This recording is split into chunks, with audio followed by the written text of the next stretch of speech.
Buzz.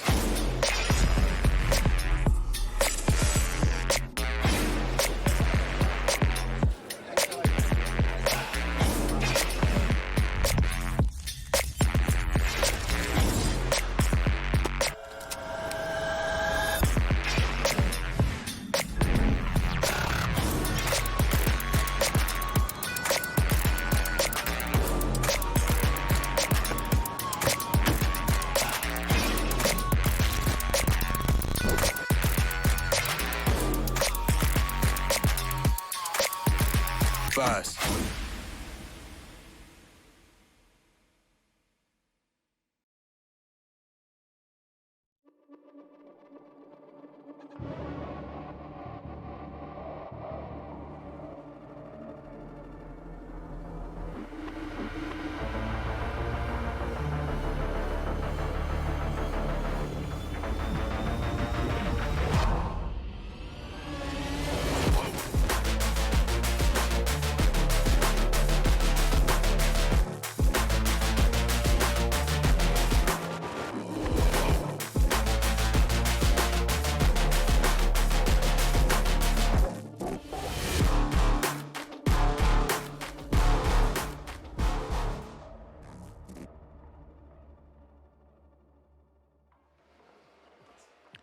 Good evening, everybody, and welcome back to VCT EMEA, the best region in the world. I always like to say it. Hello, and welcome to the desk. I'm Milosh the Medic. With me are Kaquka and Lothar. Hello, you two. How are you doing today?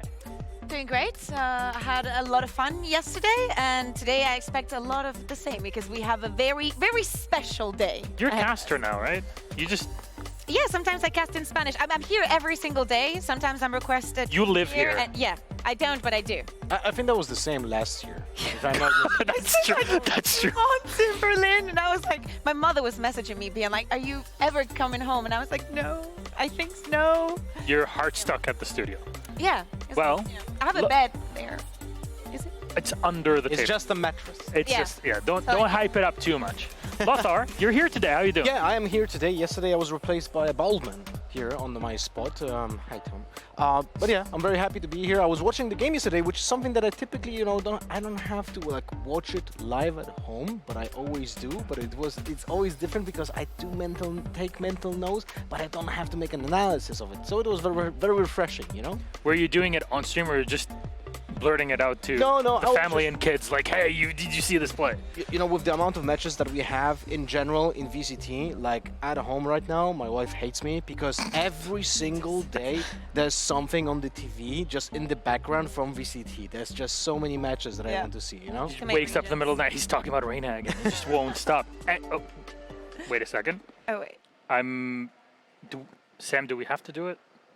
Really? Okay, can we cut to camera 11? We gotta go, guys. Camera 11, can we get a close-up? We hate to interrupt this broadcast, but there is a special urgent piece of news that is supposed to come in. So, VNN, Valorant News Network, that's a thing? Ken. What is this? I mean, you're gonna see now because we have to go. So just wait and see. But you think at some point... Call us in if we have to go. Is this the LEC or what? I don't know.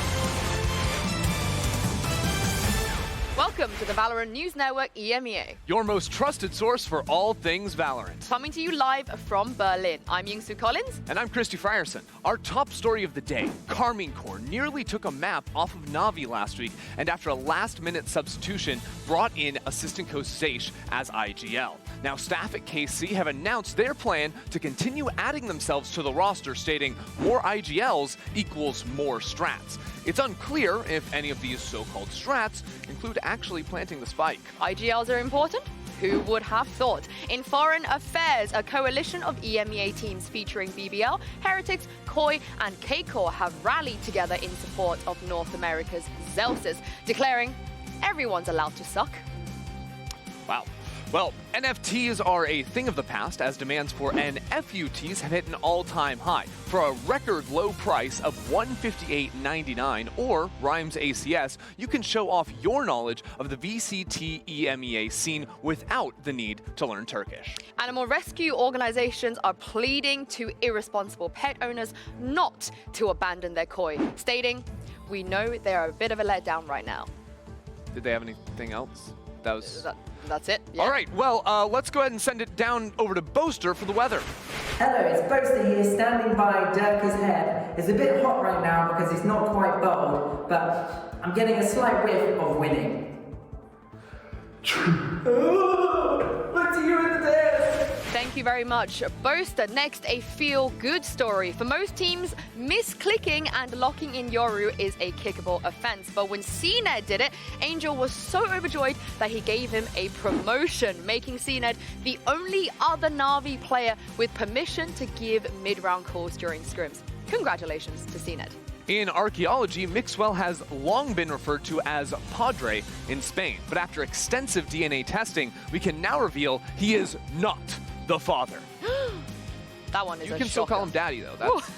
That's up in interpretation. A big shout out to our long-term viewer and #1 fan, an evil cat, for her video submission this week. Sliggy reacting to Sideshow, reacting to Ender, talking about Sliggy reacting to Sideshow, reacting to Kaquka. Let's react. Tweet at Sideshow, tell him not to watch this. No, It's too late, Ender! Yeah, that's me. Actually, no, because if he watches it, then Sliggy will watch him watch Yeah, it. it's Too content. late, It's content. Ender! I didn't think he was watching. And it's just a clout machine. It's a clout farm. That's it. Riveting. As always, we asked you to vote for who you think should be Bulgarian Player of the Week. And for the 5th week in a row, we are so excited to give the honors to Koi's Wolfen. He edged out Hilasan this week to keep his winning streak. So make sure to vote for next week's Bulgarian Player of the Week and see if Wolfen can do it again. For the Valorant News Network EMEA, I've been Christy Frierson. And I've been Youngsu Collins. Thanks for watching. Yeah, thank you.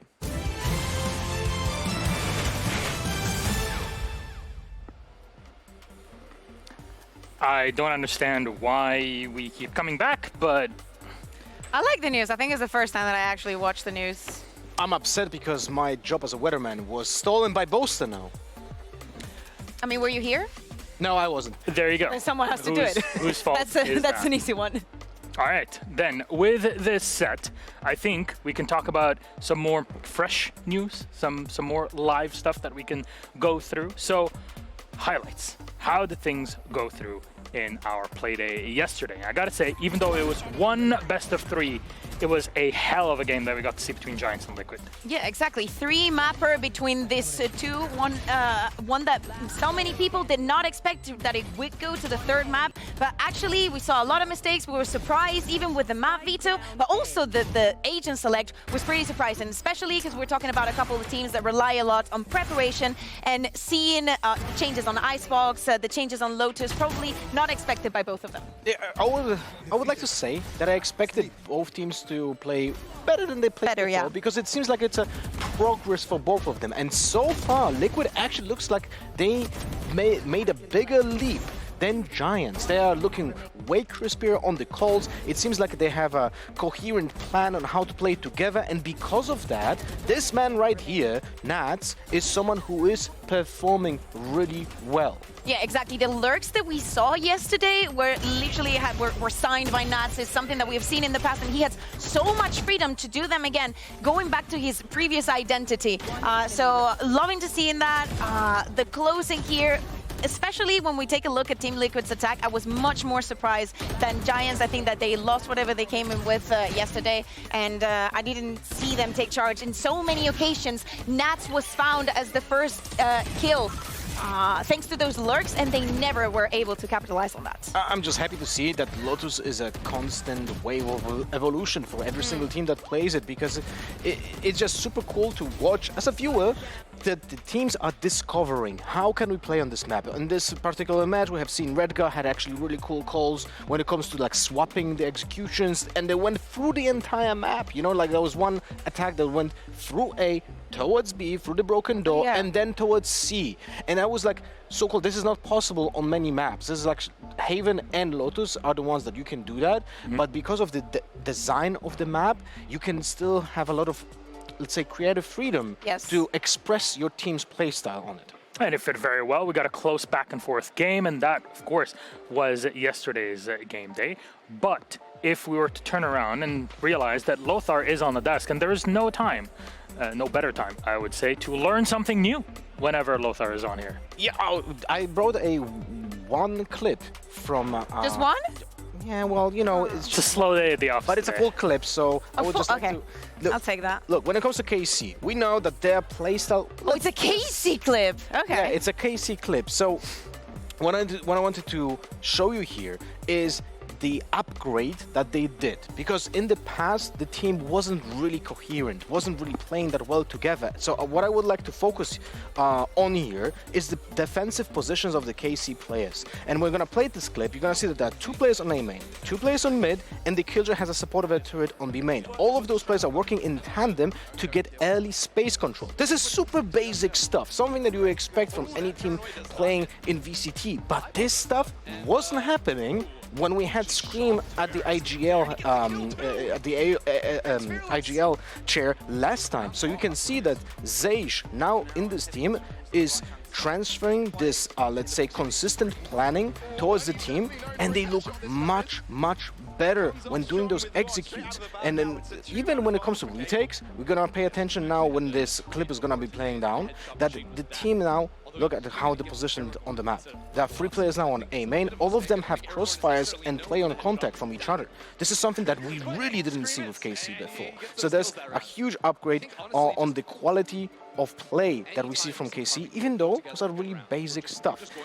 The amount of risks also that they're taking, of course, Shin, it goes down there, but the position from XMS is going to allow him to take a little bit more control. He still has his utility down, the turret that is going to go down now, and everything that he can still do to grant Casey a little bit more time to come and perform the retake. Yeah, and now look at Zeish's flash that allowed XMS to play patiently and play for those flashes. Like those 2 flashes that were saved during the entire round were so instrumental to have that defense on the B side actually be effective. And also XMS, when we were watching him in previous games, he always was like very confused in the mid game when it comes to like, what is the next step? Here, he had a Someone call. telling him, Yes. this is what you're doing, this is what's happening next. You wait for the flash, you play safe, you are an anchor in the backside. So I'm really happy to see that KC now have like this kind of leadership with the team. It's a good improvement from week to the other. We'll see what they can actually do today, which leads us on to the next piece, which is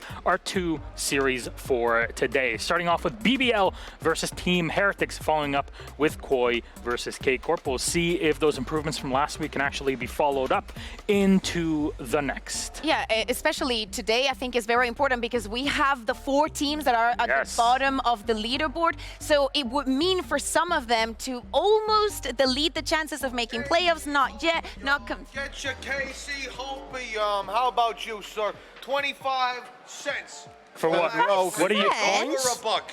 I got something special for you. I thought that was inflation. KC Hopium just for you, sir. What is this flavor? This flavor here, it's the IGL, huh? Now that they have one, you can have one too.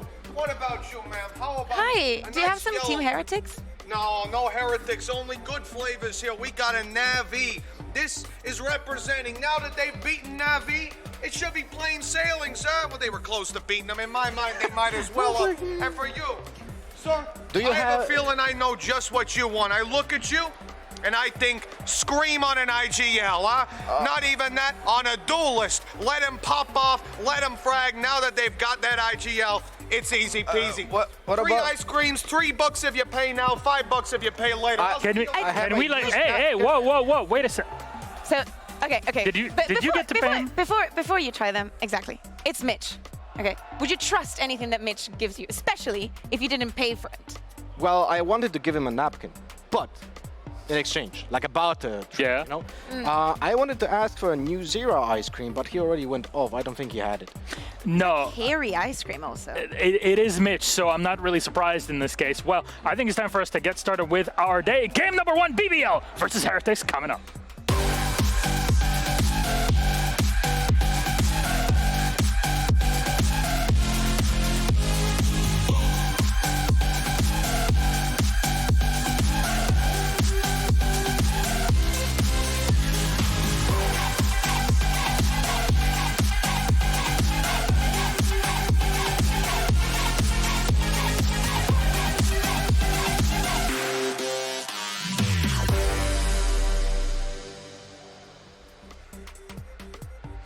We talked about it earlier. This is the fight for the bottom 4 here in EMEA, and it's a question of who can gather up as many points as possible. Now, BBL Heretics is what we have coming up next, and we need to hype it up, right? It's a big job, it's big teams, and a lot of fans behind them, so I don't know. Maybe we can do a better job of hyping up this game.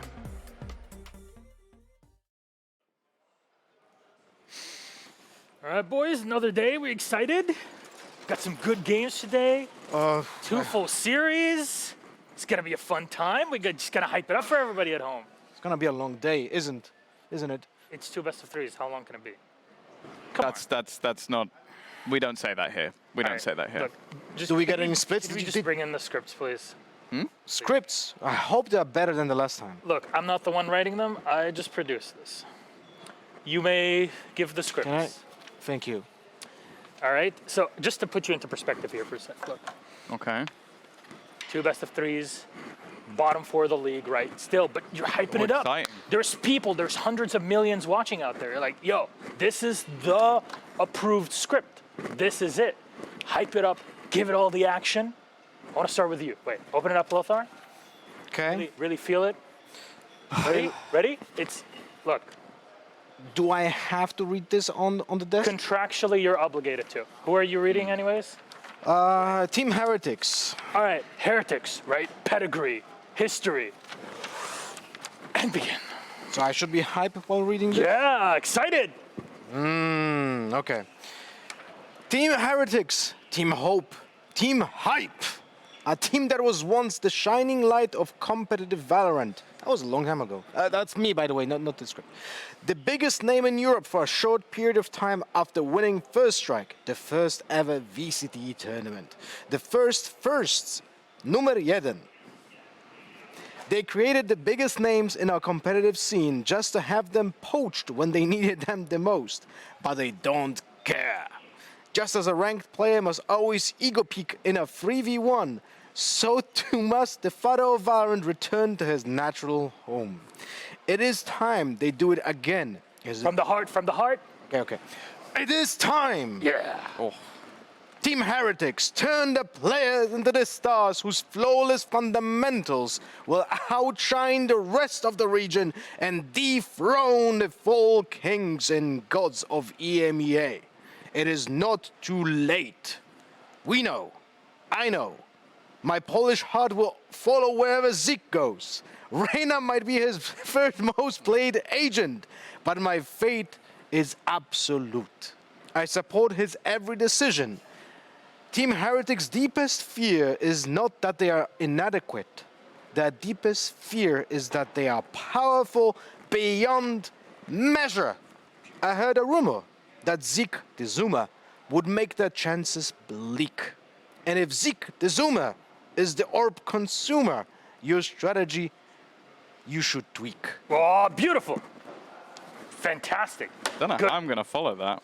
Well, you're going to have to because as said, you're contractually obligated to do Okay. this. So I don't get paid if I don't read this word Nobody's for getting word. paid. I already am missing a payment from the previous week. Oh, okay. Well, because you didn't read the script. Yeah. Okay. So if you want to pay your rent, you're going to have to do it. Anyways, Tom, imagine, right? You're focused on it. BBL. I can open this. Yeah. Are you sure? Pandora's box. Okay. Surprise. Go. Oh, God. If at first you don't succeed, try again. After beginning the season with a loss to the French super team Carmine Corp, BBL started without any wins. For weeks, they walked the desert, starved of victory, draining every drop of determination as it deteriorated day by day during their duels. But then, as all hope was lost, it happened. Cutie the Beauty wasn't off duty as they set the foundations like Pasha Cutie. Pachacuti, come on. Yeah, I know that word. Charcuterie. My favorite. At long last, Vitality were in their locality. Factually, what came next was abnormality as BBL dished out their first fatality. More edge. Do you want me to do it again? Or should I carry on? Continue on, but Carry, more okay. edge. Give it limmer. Now, just like Din, all they'll do is win as they speed to the top like they're racing Vin. This story has finally begun for BBL. Let's see in what final spot they shall dwell. Oh, beautiful. I shed a manly tear. Do you need another take, or was that was enough? I need a tissue. That's beautiful. Okay, you enjoyed it that much? I'm at awe of your oratory skills. I think we can move on to our second game. Bring the others. I think there's no better way to have hyped up our game. Here we are, in the bottom four. It's BBL Heretics to kick off our day of competition here. Day 2 of week 5. Map Veto is up. Lothar, please guide us through it. Well, actually, very important ban just appeared in front of us, so let's talk about that. Team Heretics are banning Ascent, and the first pick from BBL is going to be Haven. We were wondering if Team Heretics are going to ban this map, because this is definitely the best performing map for BBL. Yeah, I think it's interesting the fact that if Team Heretics were to have won that coin toss, they will be the ones offering BBL to be the Team A, because they need to see what they're going to be banning. Actually, BBL did them a favor, because I don't think that Team Heretics wanted to go to Fracture either. The fact that these 2 maps are off the pool, we know that these 2 teams have a complicated map pool in the sense of Team Heretics has only won 3 different maps and BBL 2. But hey, for BBL, you know, they granted them a win as well, so, you know. Yeah, this is very interesting because Haven and Lotus is a map that is being played only by 1 team so far in this season. So we're going to go into the first 2 maps with a lot of unknown factors for the first of those. So this is going to be awesome, actually. I think it's very intriguing as well, because we talk a lot about the preparation coming into the matches for every single team. That when we, as you said, take a look at Haven and Lotus, we see that their opponents have never played it. So what they're going to find on the other side, it's a complete question. They can only rely on what they have prepared themselves. So everything ends up being about the in-game, during the time in the server, adapting to your opponent. There's an extra layer of it, because we have Polish fans that have come all the way, of course, from Poland, across the border, right over here, all the way from Poland. It's not only Lothar that we brought. They have a beautiful bus that they traveled in all the way down here, and very excited to hear them, because of myself, who I'm just out there. I lived in the country for a bit, and I've seen the fans and crowds of esports. I think we're going to hear a lot of action from the stadium itself. I mean, the Polish fans are always going crazy if you are ever at any Polish event. They are very passionate. You know, it's like there's a lot of similarities between the Polish and the Brazilian community when it comes to how they react while being on the stage. Yeah, that's what I think. Oh yes. Okay, now you got my hopes up. So. Here's the bus arriving, and I think they were checking to make sure that the bus is actually working completely, but this is... I want to go on this bus. There's a V missing. Look at that. It was a VCT. Who took it? I literally messaged Starso this morning being like, bro, you're on the bus. Like, you've made it. Like, it's literally like Footballist or something like that. It's full. It's Polska Górom all the way across, and they made it all the way here to Berlin. So there you go. Shout out to the Polish community joining us today. I wonder what they were singing in there. Lothar? Look, this is a school trip, and sitting in the back row are always the coolest Always the same, right? Yeah, it's always like the bunch of like... I always tried to sit in the back, and I never could. We don't really. Anyways, from, I guess, some Polish fans to another, Lothar, would you like to talk to us about Haven? Actually, would you both like to do it? Yeah, Kaquka, come. Let's go to the television. Yeah, okay. I'm gonna take this off. It's kind of weird that I have it there. We had wait. There's an ice cream over here. That's mine. I chucked it. That is actually disgusting. We don't throw things on the floor here. It's Mitch's. Are you surprised? Well, I have my ice cream with me. But anyway, the point is that we want to talk a little bit about Haven and how Team Heretics can learn a little bit about how BBL are playing the defense on it. So we're bringing in the previous 2 maps that BBL was playing on Haven and how they are stationed on the defense, because they are a little bit of a meta slave when it comes to the positions. And first, Kaquka, when we have here all the agents with different colors, I would like to isolate 2 agents first, and you will go through those 2 agents. This is gonna be okay. Sushi I can do it. I'm ready. I see another one. Okay. Here we go. Let's do it like this. Cola Brew is going to be Suchny. And as you see, he's going to be focused on this A control, always using the first arrow. And of course, you're going to have Turco playing on the breach. The first 5 seconds, I would say, he's going to be focused here to just use the stun towards this area to, again, fight for that A control. Not only those two will be here, because obviously we're missing something. We're missing someone that is not using utility, and there's going to be Kute. You can see that he is a little bit more all over the map, but especially having the two initiators playing for him granted him a lot of responsibility, but also success against Vitality. Only in the defense, I think that he encountered 5 first kills right off the bat, shutting down someone like Twiston, for example. Yeah, and this is very important to note that what you explained right here about the A lobby location, this is something that Team Heretics should probably put a lot of focus on denying the vision, on using any utility that will be able to just counter the aggressive plays and stuns and like recon arrows from the defenders first, right? But then, again, we have still 2 players missing, so I'm gonna bring up now Brave position on the minimap. Brave is essentially stuck at that C, and sometimes he's gonna be just on eco rounds. Like pistol rounds. Yeah, this is pistol rounds or like ecos. He's gonna be more on a short, but typically his job is to just anchor C-side, and because of the aspect of Omen's utility, sometimes you're gonna be able to rotate faster because of the ult, but this is his job, so it's very easy to read where the Omen is gonna be during this entire game. But another win condition for Team Heretics is finding the utility from Aslan.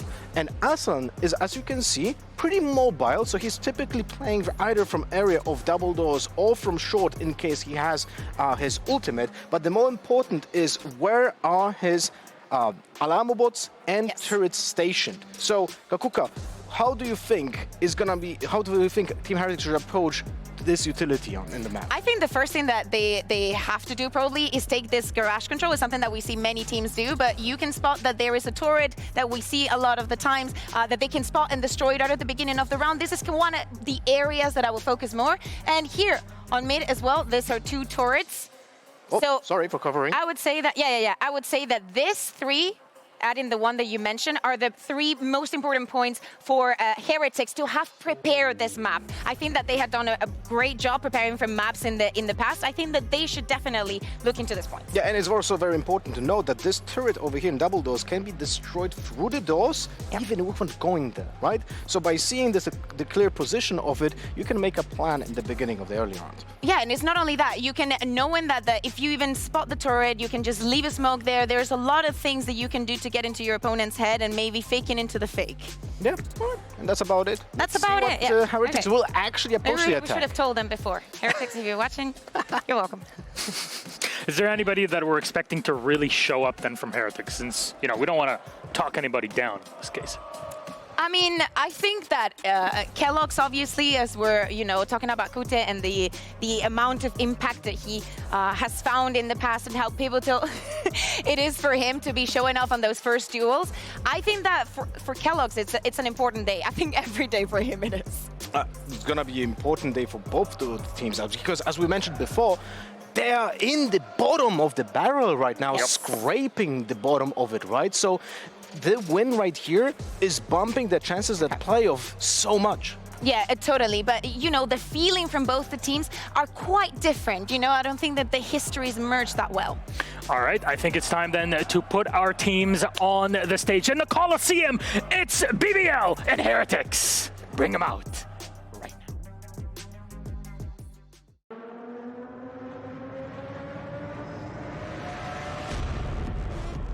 BBL Esports. Wanna be us on a madman thing. Don't care whatever Batman bring, make a boss when I push that swing. Take it up, that's right. Take it up, take it up, take it up, that's right.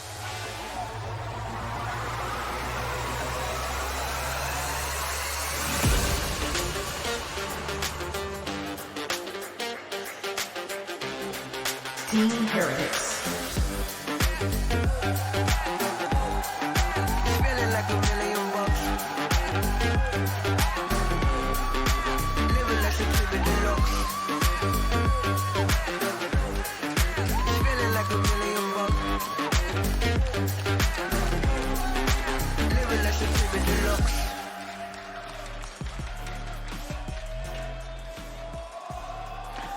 There we go. Our teams are set in the Coliseum. Heretics versus BBL. We'll see them all together, huddling. It's always like that, right? You get together, you hype everybody up, and you make sure that you're set for a match. This is the second match for Epic as a coach. Of course, a very important one. They got the win last week. We saw a lot of potential. And as I was saying right before the teams came to the stage, it's a very different feeling from each and one of them. We know that Heretics got that win, but wasn't that in week one?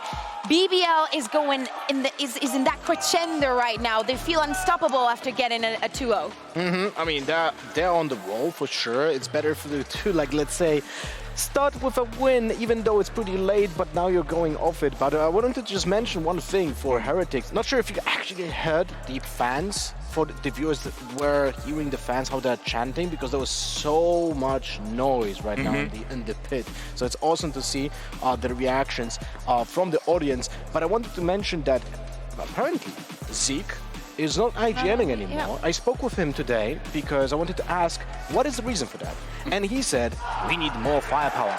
So it's kind of similar to Scream, maybe not to say an extreme example like Scream, but Zeke feels more comfortable when he's not IGLing, so he can focus more on fragging. And I feel that, you know, he's one of the biggest fraggers in the team, so he's Did he tell you? I'm sorry if I'm putting you in the spot. If it's his decision or the team? I didn't want to ask about. Okay. We will ask him if they win. How about that? Yeah, there you go. That's a good alternative for it, and we'll get to see if that was reflected in any way, shape, or form in Agent Select as we see it in front of us. Bea, anything that stands out? Definitely all of the Team Heretics composition, we expect changes, because the last time that they played this map was in Red Bull, but it was during the Chamber meta, so not much that we could expect. Yeah, and also they were using Phoenix in the past as well for this map, so I'm pretty happy to see this. This is And the very... Don't. Team Heretics are running a, let's say, cookie cutter composition. We have a mirror comp from both the teams. It's pretty meta, and we're gonna expect the Jets have a lot of burden on their shoulders on the attack side, because on this map it's so vital that the Jet is being fully supported by the Sova and the Breach to open the sides. They're gonna be the can opener, the dash, the side dash to check the corners, to play off the recon arrow is gonna be so important. We talked a lot about the defense of BBL in that graphic, and they started off with a very strong lead last week with an 8-0. That's the reason why Team Heretics probably decided to start on the defense themselves. Probably they want to test these duels. They want to put actually the pressure onto BBL's hands to just actually go on those executes and read them further. Definitely a tough one for both of them. I thought he has a keyboard in front of him, and like, you know, like an actual Casio keyboard, like a piano or something. Is like, wait, is he gonna play something? Why not? It would be great. Maybe a nice piece of classical music to get the entire team kind of nice and ready for a game. I'd like a bit of shout out if there's any Korsako fans out there. But now with this, now we have to also factor in the fact that there is even more of a crowd in here. We talked about it yesterday, but now even on the entrance, it was quite loud. Is there anybody that could use that sort of energy during the game where, you know, if you got gunners, they're gonna keep gunning? ¿Cómo están las máquinas? Vamos, Koi. Grande, eres un grande, amigo. They're already cheating for Koi. ¿Cómo están las máquinas? It's a meme with It's a very long story. I don't think I can explain it, but it's a very nice sign. Oh, thank you. Thank you. David Bisbal is a singer, and he had this meme, okay, last week, and it's very powerful right now. All right, let's see, set it up. Our casters are ready. You can already hear them. Tom and Mitch, take it away. Thank you so much, guys. Wow, what a game we've got set up here, and what a crowd that's turned out. I mean, I saw the first flag. I thought that was pretty sizable, but it got a little crazy. The whole stadium's covered. Yeah, that's the thing. These are almost reminding me of like football team flags that take up like a ridiculous just amount of the stadium. But yeah, I think they've come at the right time. Like both these teams sort of needing that little bit of extra support. I think this is going to be one hell of a match for both of these teams, because if they lose, it could be problematic. That's it. Not just the stadium filling out, adding more pressure, but also the fact that this game could define their entire season. Everything that they've worked for now on the line, and you can see down there, these faces are dialed in, ready to go. The timer's ticking down. The barriers will be up any moment. Anything to keep an eye on as we dive into Haven Top. Well, I definitely think for the side of Heretics, like, new for them compositionally. Like, last time they were playing Phoenix Reina, so I'm kind of glad that this is something new, because otherwise I probably would have had an aneurysm. Nothing too crazy coming out, but I also think that, again, Mixwell, he's been swapping roles an awful lot. I want to see how he does back on that Killjoy again.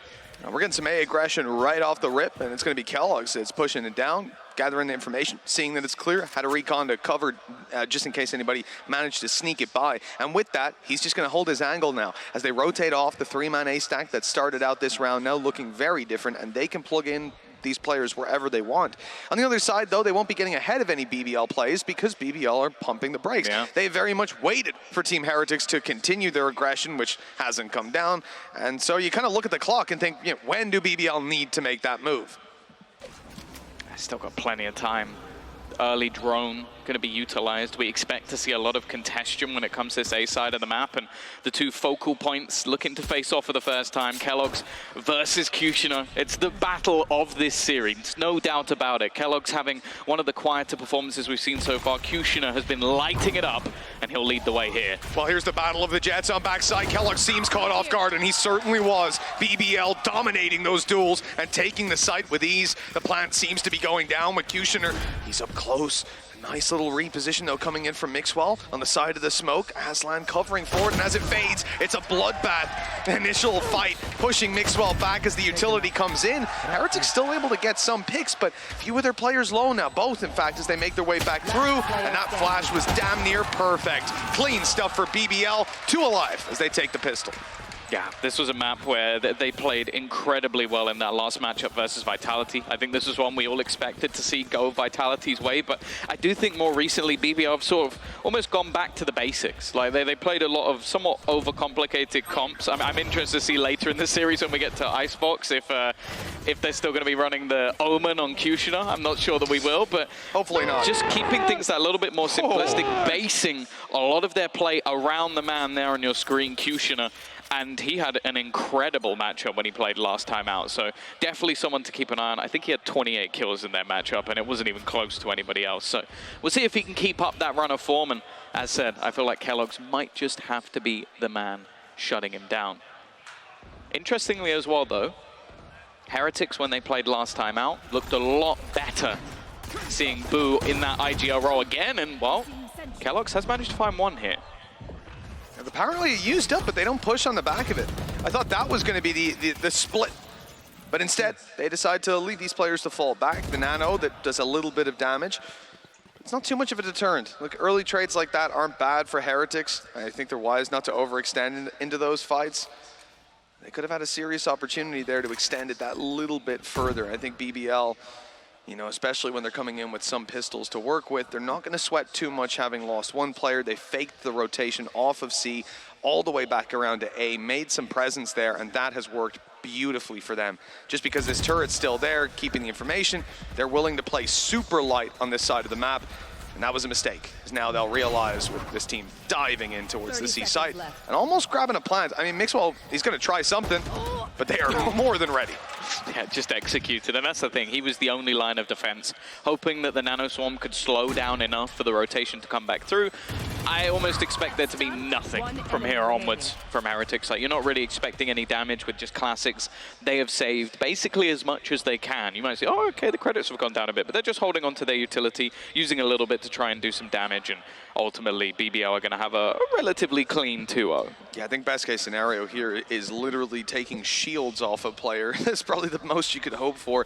Even taking a kill, right? If Kushner goes down, it didn't really matter. Turco's just going to pick up that weapon. Not now, obviously, look at how far apart they are, but that's the man without the weapon that falls in the end. So good luck to you, picking up another ghost. In the end, he will fall. So I think also Turco had like 18 shields, so he was probably reinvesting anyways. Altogether, that's a very economically healthy round for BBL. Yeah, now this is where the focus goes on to Heretics. They're going to come up against what is a tough buy. BBL are doing the same thing we've seen from Na'Vi many a time, like buying a few rifles, having pistols, and then just forcing back up and playing the Logitech G power-up round as almost a free buy, like one that you shouldn't necessarily have. And in fact, you look at sort of either side, it is basically dead even. So I want to see Heretics coming out of the block strong, because this may not be their map choice necessarily. It's still one that they're going to want to compete on. I think BBL are almost counting on Heretics wanting to compete early for some of these fights at least. Again, the same default, holding for a C long push, where not Evolve, excuse me, where Brave is stood up on top of the boxes, down on C long, watching for that aggression. They're just pumping the brakes, giving up a lot of map control. You can see one of their concerns in that pistol round was that they had to use their drone just to get back down through long and grab basic start around information because they conceded the control. Now they haven't seen any aggression with a minute left on the clock, and it's time again to worry about that. But this time, thanks to a well-placed recon, Aslan has lost his life. So this slow and steady approach from BBL not paying off for now. Yeah, they don't even have to give up control on the Heretic side either because of Kellogg's being so deep. They've been able to gamble their rotations a little bit earlier, and it's something in the future I expect BBL to put the pressure on, not allow him to just keep that map control for almost nothing. And with this jump spot in, Avova still having a full belt of utility available to him, he has a lot of delaying power. Kushner has to be lightning fast on this duel. He's being held on that corner, and Mixwell has the advantage, seeing the barrel make its way through. The spray from Avova, not too good. Down goes the smoke. There's a player inside it, and he's caught the angle.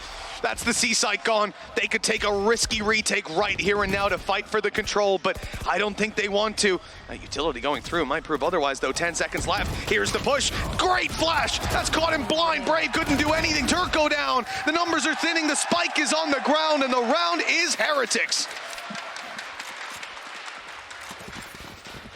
Yeah, good stuff from them in the end. I do think BBL are going to have to look to battle like they did earlier for that early A control. I think just having that much information, you could see how much they sort of had set up ready on C site. Avova didn't even get any of his utility baited out of it, so you were kind of holding a default, expecting aggression to come through from that defensive side, and when it didn't, you'd basically just left them with, what, like 35 seconds left and all of their utility still available to them. Not something BBL can allow going forward, but as mentioned, that was somewhat a bonus-esque round. They're still going to have a bye here. There's the adjustment. Now we're seeing this A control being fought for. They're realizing that Heretics in 2 of the 3 rounds have taken the control early and left Kellogg's to hold this entire side of the map, something you might even need a sentinel for at times. But he's doing it all by himself. So they're going to disrupt that. But the disruption, Tom, look, with a minute 15, we kind of fall back into the same old game plan. A lot of BBL's ideas here seem to be off of punishing Team Heretics for overextensions, for rotations, and right now they haven't got those opportunities in this round. It seems Heretics are quite wise to how they're playing this game. Yeah, I actually want to point that out because one of the things you always note with Kushner is he's able to get garage control relatively for free and had a lot of really impactful flanks cutting off rotations. Mixwell, for the last 2 rounds, hasn't moved from the garage door. He just sits there and he waits. And you saw him actually get Kushner just moments ago. The fact is, though, this time, his impact is probably going to be null and void as they're taking A. Well, it's this man instead, Kellogg's, that needs to do work. That flash didn't catch him. He's being revealed, though, repositioning. He can't fire back. Zeke saves his life, but he was too low, too easy to take down. Holding on to this site seems near impossible. Just one man was left there, and Zeke is quick to fall. Heretics, again, facing down into a retake. This time, it's a little scarier. BBL have a lot of control, and they've got a Hunter's Fury to work with. They're even using the drone just to clear behind them, just in case. Maybe a little bit risky from Suchny alone on the side, but never mind.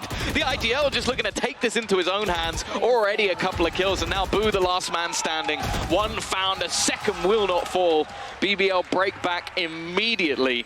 And well, we'll see what Heretics have on the board. I don't think it's going to be great. Yeah, one of the main concerns about the way that they're playing this game is that you stall out, that you run out of those ideas. And when you end up, like we saw in that 3rd round, pushing into the C site with 15 seconds left, when you break that long barrier, like, yeah, you're going to be in a lot of trouble if that's how your game plan, or that's what your game plan revolves around. But they've made the adjustments here. The push was fast. It was clean. You can see that they've got an execute, a very sequential execute on the way through with how their utility is deployed. Even though that flash coming out on A long didn't catch the player up top, Kellogg's was still forced back by the recon. Like, there's so much depth to what they're doing. Well, it has done damage as well. The Heretics just going to be left with pistols, a Marshal, a Stinger. Okay, there's a few ults that are getting close to being online, so maybe if they can get a cheeky kill or 2, they might opt to risk them, but the same can be said on the other side. Kushner 1 away from a Blade Storm, and then you've already got the Rolling Thunder and Hunter's Fury if you want to try and use that, just to make this like low buy round that little bit easier. For now, though, it seems like they're going to go pushing into this C site setup, and this is where Heretics have had relative success so far. Tougher this time, though. The BBL have already used their drone, so the way through instead, it's going to be Kushner who's having to drone all this space out. Caught up by a stun, though. He's in a bit of trouble. Not able to press forward as quickly as he'd like. They've got Mixwell with utility. Avova manages to catch one at least. A big kill with the Frenzy. How much more can you expect? A wall bang from a Classic? That's something else. Rolling Thunder. Going to be fully committed on both sides, in fact. Stalling out the round a little more. 35 seconds on the clock. And here's a Hunter's Fury. Zeke's got one. Damage done. No kill to follow, but that might just be enough. Look at the HP on these final two players. Oh no! That was so close, and in fact, it might serve as a distraction for Boo to deal that final blow. Look at that. 15 HP left on Kushner. Stun ready. This is looking like they fought back in. 10 seconds. That plant needs to go down. He has to fight both. There's one, but Zeke will find 3 kills in a round where they had nothing.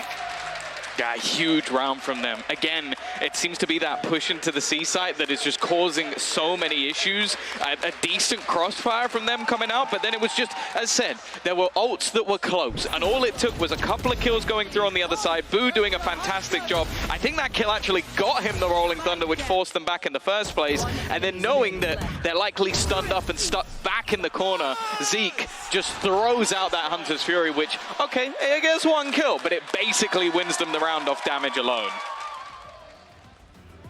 That is definitely one you're going to want to pause after. A technical pause this time, but I'm sure a moment to breathe for all involved. New desk? Maybe. Maybe. It's not the Koi game yet, but we'll see how it goes. Well, you know, sometimes in moments like this, when you've got a big showing from home as well, it can make or break a player, and I think it's fair to say Zeke is feeding off that energy now. On fire. He's 8-4. But Heretics are still trailing, and this is their chance to bring it right back. The economy of BBL's in a shaky enough spot. But I'm more curious about BBL's evolution through this half. The first couple of rounds, again, very much based on allowing your opponent to do whatever they want, to make their move, and you'll punish it.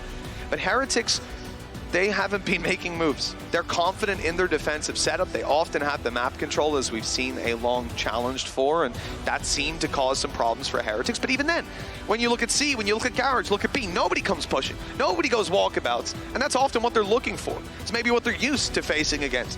But the discipline on Heretics been improving week by week, and well, I think BBL are going to have to flex a different strategy as we move further into this half. I think the main thing for now is put that pressure onto Kellogg's. The second you remove him early, it pulls the rotation away, and that already makes a lot of their setups look more vulnerable. And I also think at the moment, I'm hoping the Heretics are going to continually switch up their setup a little bit, because they seem, as always, incredibly reliant on him either getting like a kill or getting a multi-frag. Now, I will say, from what we can see in the server right now, he's going to be bringing in the Operator. And that's always been a huge game changer for him individually, and that'll make locking down that angle a lot easier than it has been with the rifle. I'd also like to see them pressure into B. Right now, it's literally been very direct. Like, you've gone for these passive defaults, then gone C. Passive default, then gone A. There hasn't really been any middle control, and that's going to be one of the portions of the map that will become easier and easier for Heretics to read if you don't put pressure there. I think as this goes on, BBL as well, a player you're talking about putting pressure onto is Kellogg's, and I think Kushner on that way through. He's been left out to dry a couple times, yet still found himself a ton of results. There's been good disruptive utility thrown out by Heretics to fight back. But I think for me, man, looking at this attack side, I'm just scared that Kushner comes in now with Blade Storm. This is a team I'm looking at thinking they could benefit from a change of pace.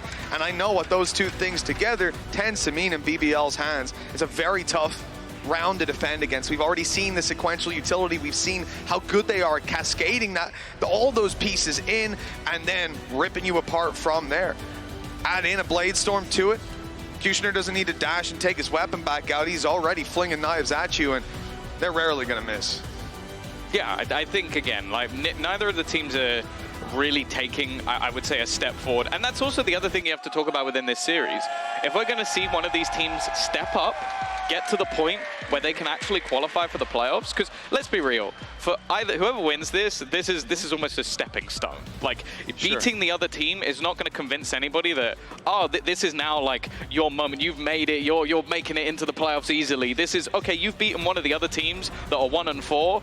How can you then move forward from that? How can you then get to the point where you are a challenger within this league? So I think realistically we need more of a convincing victory here. And I think both teams come in on their map choice. I would lean Haven over to BBL because it's a map that we literally haven't seen from Heretics. So you have to go in that direction. And then what? Lotus is the next map coming up. That's one again where it's just like it hasn't looked particularly great on the other side. So now, Lotus should be an interesting one. I think if we end up on Icebox, and I almost hope we don't, but if we end up there, it'll almost be a nice send-off. But that's the thing. I feel like, again, Lotus is one where we have never seen it played by BBL. Like, they were picking the lesser of evils. They went with banning Fracture and the veto. So, again, you kind of look at that and go, okay, they must have something prepared on Lotus. And it's one that, for example, Foot, playing a very sort of aggressive style with a lot of rotations, have managed to do very well on. So I would imagine there's probably been some practice between those two teams. And I can see someone like Kushner also thriving on that map. Then again, though, that was a map that Heretics won against Na'Vi. If you can beat Na'Vi on a map, I have a bit of faith in you winning that map. I will say if we do end up on Icebox, which I think we will, I have genuinely no idea where we're going to end up there. Because I think that although, like, versus Giants, I think it was decently played by BBL. I wouldn't be surprised that now that we've seen them have this sort of change of the guard with now their coach leaving, I think they might just go for something where Kushner is now playing more of a Jet and being more aggressive rather than the Omen he was playing before. So then that completely changes the dynamic of the map. And on the other side, Heretics got smashed by Fnatic last time, but it was Fnatic. And if you're going to learn anything about your play on a map, it's probably playing the best team in the world of that map. I do think as well, though, looking at Lotus and for teams that are leaving these open, I mean, I just think back to yesterday. It's very reminiscent of, I think it was Team Liquid coming into Icebox. They hadn't played it yet, and we didn't know what to expect. And yet they came out looking very scary. And I think this is somewhere that we can end up in a position that Team Heretics get a little upset on their map pick, get surprised, especially if this map gets out of hand. But very early days for that just yet. And obviously, as you've seen, the technical pause still on the roll, but hopefully we'll have a resolution to that fairly soon. I know for the guys down on stage as well, these sort of pauses, they can disrupt the rhythm of the game. But as we said, that's something that might be helpful for someone like BBL. Their rhythm thus far has been falling a little flat. That's the thing, though. I feel like if I lost a round to mostly classics and a single ult, and then you just have to sit there, and you're not even allowed to talk to your teammates either. You just kind of have to go like... Just think back to that classic shot. We kind of lost the classics, didn't we? And a Hunter's Fury. We had a Hunter's Fury. We used the Rolling Thunder. Yeah, well, yeah, I think the ults is really where it comes in, because if you invest into a round with rifles, anything can happen. Mistakes can happen. It is what it is. You invest those ults in as well, and those are your safety nets. That's you accounting for anything can happen, and you can still fight your way back, and then you still lose out on the round. Yeah, I think on the other side, though, you can look at it from Heretics' perspective. Zeke might need that energy that's coming down on the stage, because, yeah, you have a big play like that, a 3K with a classic. I think it was a wallbang kill to finish, and then stop, take a breather. And sometimes it can be helpful, sometimes it can't, but so far Zeke has been able to throw back everything that's come his way. And look fantastic doing it.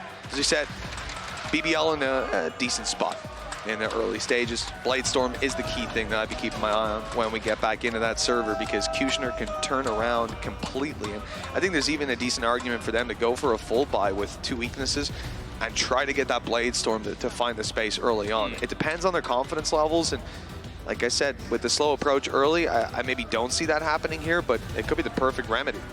Yeah, I think, you sort of talk about those duelists, and that's one of the best storylines coming into this matchup, because we know that both of these players, when we see the best out of their team, they are the focal point. Like, you look at Kushner over last week where they managed to beat Vitality.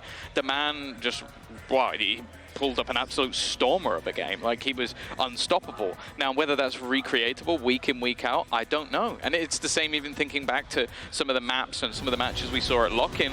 Kellogg's was unstoppable. So there are going to be moments where these two players completely take over games. And I bet both coaches today are hoping that they've got the one on the server that's going to do it. Well, folks, obviously we're still running through this technical pause. Hopefully we'll be out of it fairly soon. We won't keep you any longer. For now, we're going to toss it over to a quick intermission, which is going to feature a Frenzy Fire video for y'all. Enjoy.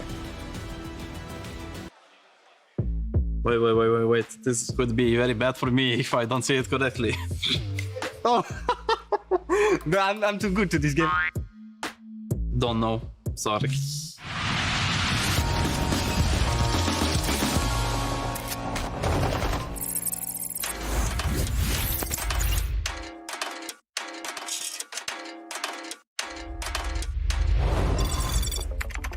Okay. Wait. Okay, can I think a bit? What teams have we got here? We've got... Where can I see the teams? So, Liquid, no. I know my team. Carmen Corp. Okay, wait. How can I not guess? The Koi. Can I get the next hint? Padre. Padre. I have no idea. Heretics. Heretics, this is Heretics. Heretics? Heretics. Is it Heretics? Padre, it's mixed for. One of them, Neymar and Mbappé. This is Kellogg's, because he's a fan of PSG. He's a friend of mine, so...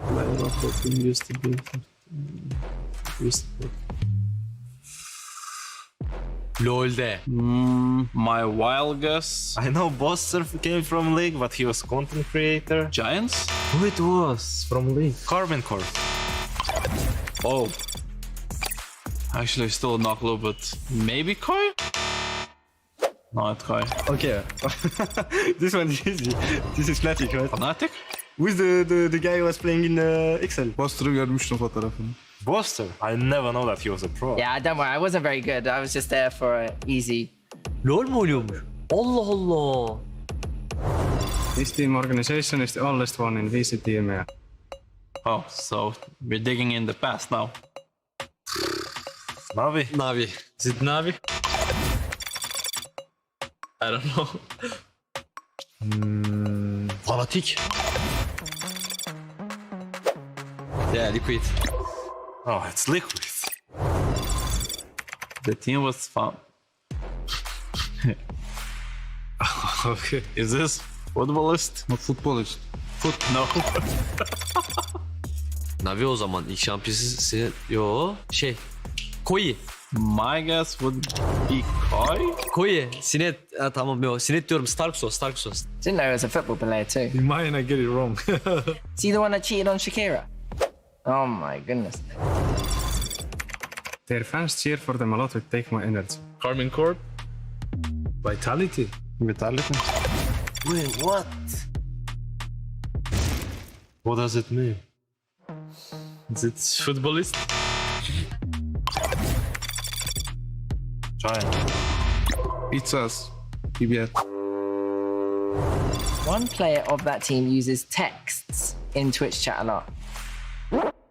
What? I have no clue. Carmine Corp. Fishing. I don't know still. Okay, let's try to start guessing. Footballist. It's footballist. Biziz herhalde kanka bu. %100 falandır. Foot. He every time... Picasso'nun şehri. He's based in Picasso's native city. Picasso. Goodness. Picasso the painter. Koi? I mean, no Koi. Carmine Corp. No? Is he not French? Carmine Corp. No. Spain. Giants. I mean, this is us, Giants. Wait, where's Picasso from? Yeah, I'm Spanish, so I know Picasso was born in Malaga. Is he from Malaga? I didn't know. I learned something new. No, I just knew he's from Spain, and I already said Koi and Heretics. I tried, okay? I tried. Oh, maybe I know this one. I don't know. Carmen Corp, maybe? This is Carmen Corp. It's me. It's just headshot machine, right? No? Headshot machine. One of the team, oldest player in VCT EMEA. Navi. And this is Navi. This is Navi. Navi? Angel? I think this is last team. But Okay, go through this. So the BBL, there was Heretics, there was Koi. Oh, sorry. the last one. Last one. What was this team? Oh, Vitality. Vitality? Sorry.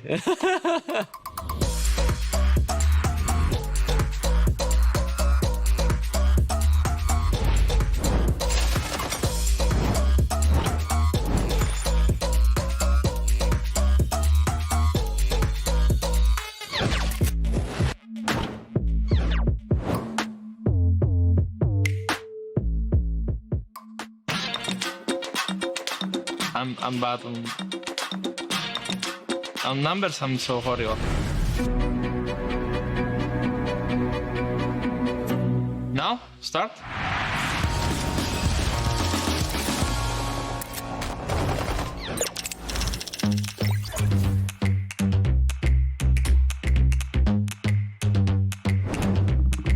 Let's try.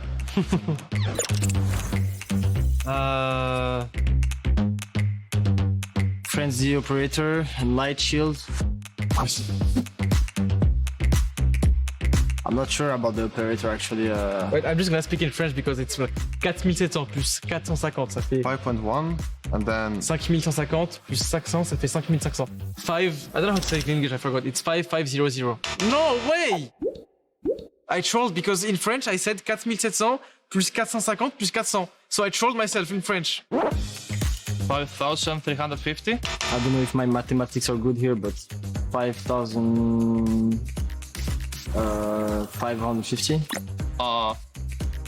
Close. Oof. That's yeah, tricky. 5800. Fish penalties. Yeah, you know what? To be honest, Tom, we've heard enough from Angel. Now, listen, folks, we've got a resolution here for you. Sorry for dropping out of the Frenzy Fire video earlier, but we figure you guys wouldn't mind dropping over to the Valorant YouTube channel and watching that yourself.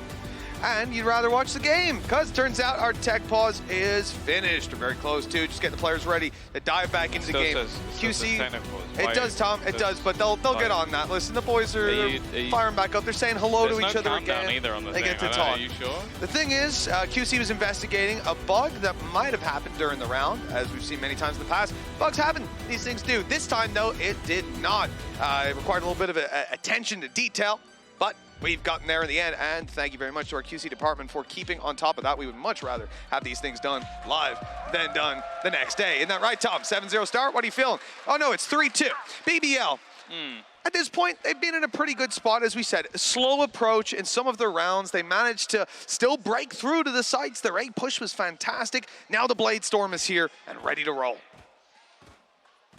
Yeah, it does seem like they're going to invest off the back of this as well, but not all the way. Like, they're going to keep some finances ready for the next round, which means that Kushner will have to sort of do the heavy lifting, but Turco being able to buy into a rifle, Brave as well.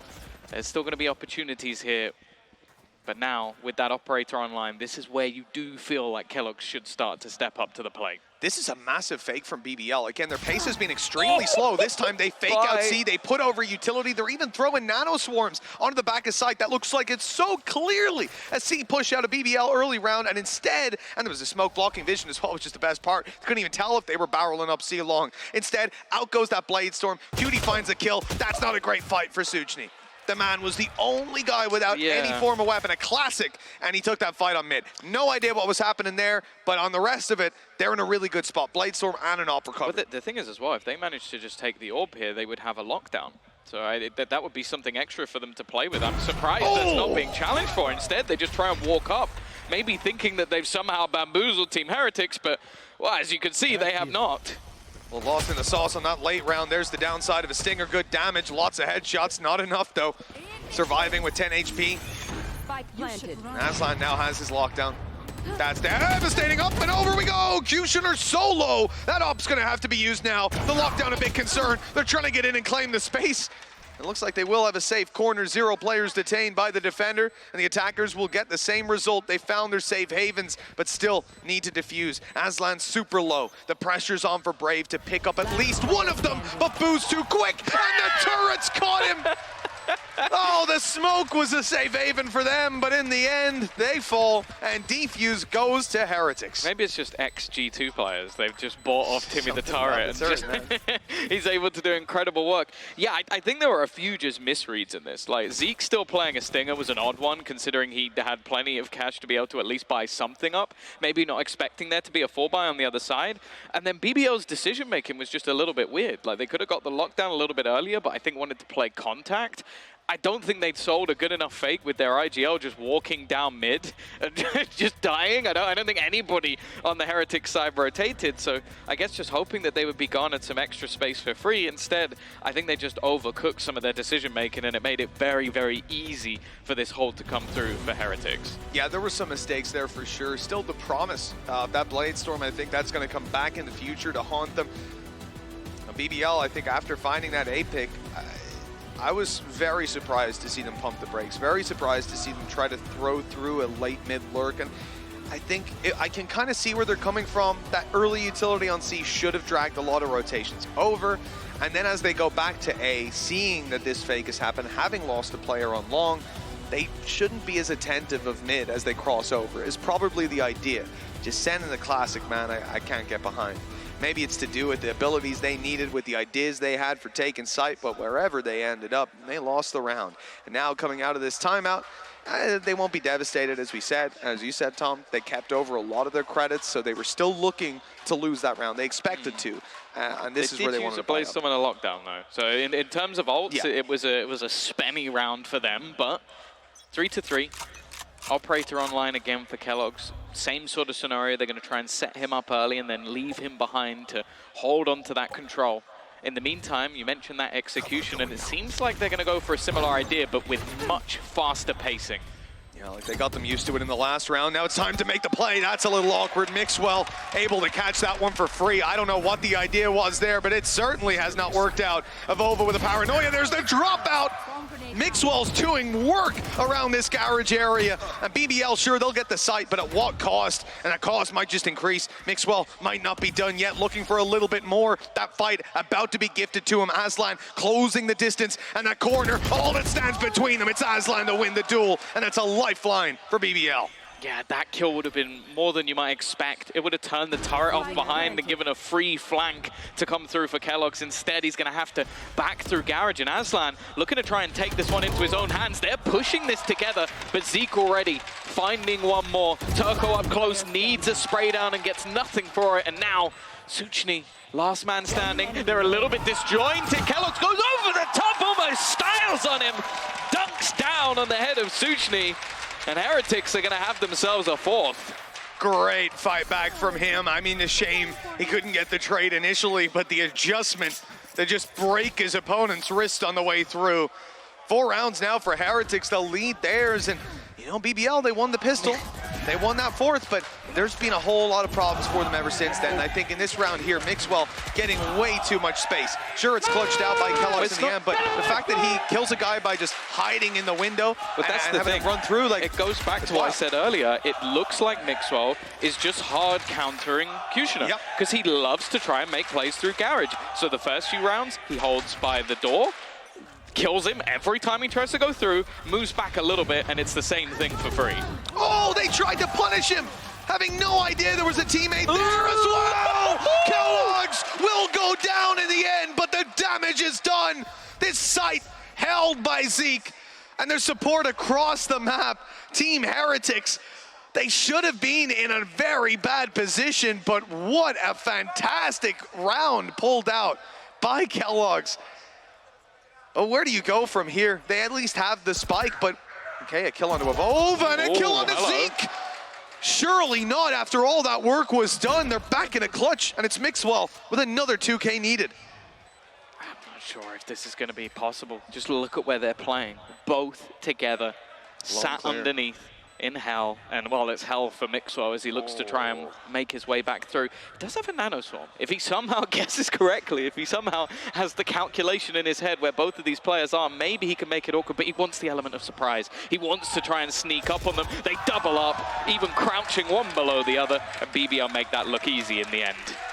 I like the firing squad element to it to close it out. They, again, had a very good idea. He wasn't making his way from long, and yeah, I don't know who the general was there, but a good call made nonetheless.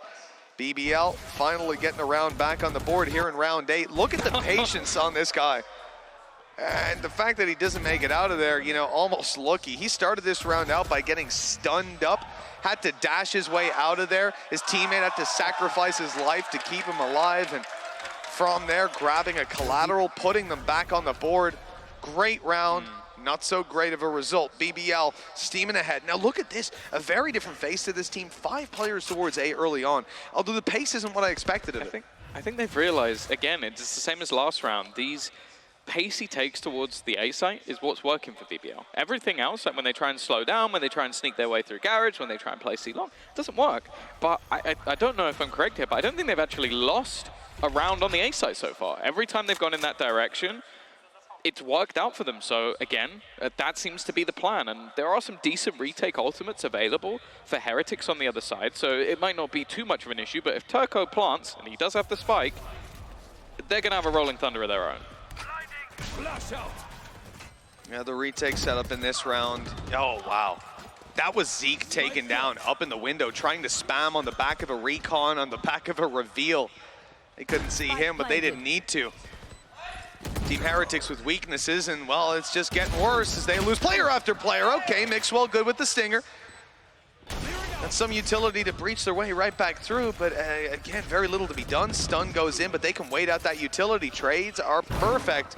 And with the numbers in their favor and the value of the weapons in Team Heretics' hands, they're making the right call to pop a save. Carry these weapons through to the next. Mixwell a little closer, playing the bodyguard. Yeah, I think this is going to have to now be an adaptation for Heretics. Maybe a slightly more aggressive stance to actually taking A control. But as I said, it seems like if BBL go in that direction, they just have a free win. Like, they've been able to trade out effectively, their executions seem clean, and there just hasn't been much to be able to delay them. I would love to see some sort of combination of a stun going through the back, as we've seen many times before, and a peek out from Kellogg's, just to try and take those fights. The only issue I have is BBL, we saw how they set up at the very beginning of the map. They were very ready for those sort of plays to come out from Heretics. So the fact that even though they've tried to almost play delayed, I'm sorry, but Neil's face there. Neil's shocked face. Oh my god. Like, he was just so surprised by that kill coming through. Oh, I love him. I'm just looking here, you know, those first 9 rounds, almost neck and neck, pistol round for BBL. But one thing here, you know, Evolve is having a rough start, man. 1-9 right now, died in every single round. He's the only player to be in that position. I think a lot of the time, you know, that paranoia as well, it's been hitting, but they haven't been able to actually follow up on it. I think a lot of the abilities that we're seeing thrown out by Team Heretics, they're met with resistance from BBL, not just with rifles out, but you'll often see the nano swarms down, the counter stuns. Hell, even just look at those rolling thunders that were used earlier. These are very much teams that are not looking to, on one side, outplay and on the other side, out-aim.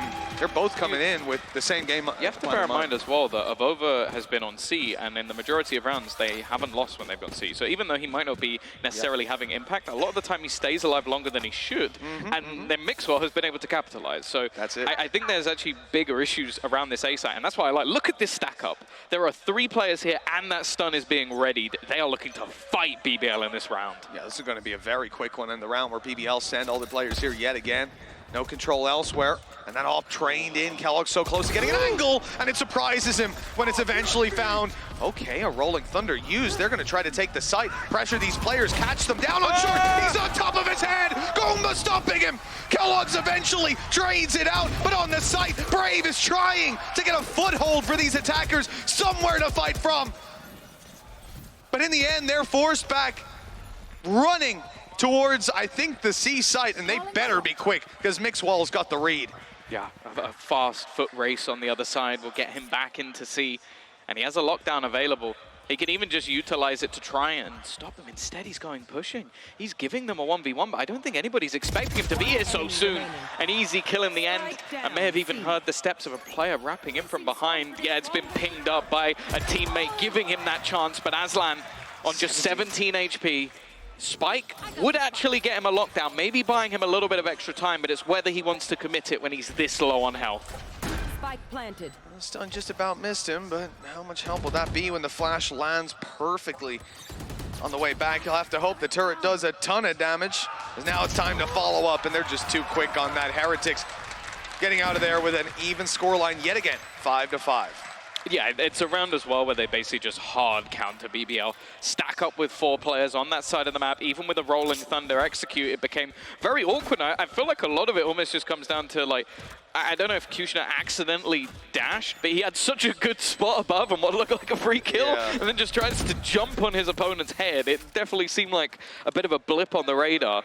Now the question will be for BBL, do you have the balls to do it again? Because that's the thing for me, is like, you lose a round like that in still a fairly close fashion. I'm almost got that temptation to just go for it again. Like, take the risk, run into that site once more, and see if you can manage to make it work. Because what are the chances that your opponent are going to stack 4 players on A at the beginning of the round again? Well, I would say extremely low with what Heretics are bringing to the table here. You know, they don't have the Rolling Thunder, obviously, from the last round, but you just take a look at a lockdown. You know, there's a decent chance they'll play the retake, but that ain't what they're doing. They have.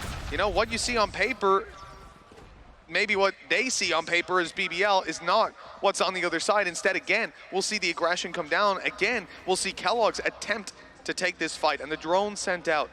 He's following it. You know they're going to peek right after that drone if they are here, but the shot doesn't land. Second time we've seen it now. Caught off guard by them being a little too close. And that is a fantastic kill, because as you said earlier, Tom, that's the guy you want to take out early. Yeah, especially because it seems like either he's hitting 2 with 1 bullet or 0 with 1 bullet. Like, there doesn't seem to be much of it in between for Kellogg's at this point in time.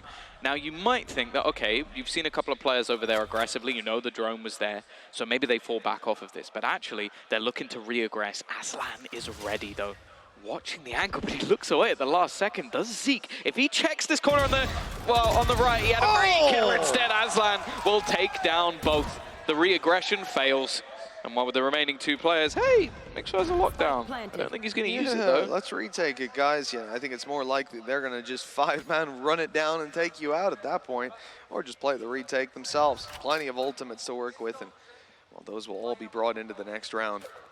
A save called for Team Heretics, right there. BBL. They know at this point it could be worthwhile taking some of these weapons out of their hands, and if you look at BBL's economy, they can afford to lose every single player.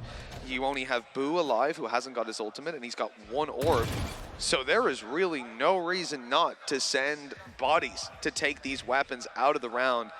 The only question is if they can find them. They spotted 1 on the site. They have no idea on where Mixwell might be. They can definitely afford to throw a player or 2 in, but it seems like it might just be too little too late. Aslan hunting, and he's not going to get the kill in the end. It will be Mixwell. Doesn't help out the Heretics too much, other than the couple of extra credits. He already had his ultimate online, and they have a lot of them. There's going to be a hell of a lot for this final round of the half, so expecting a little bit more spam to come through. Again, like I feel like a 7-5, 6-6, it's not going to be too bad for either side in either direction. I think the main thing again, though, is with Kellogg's, he's having not the best of games, an average game. He's going to be the focal point going into that second half. So a pop-off round here with his Bladestorm online would be huge.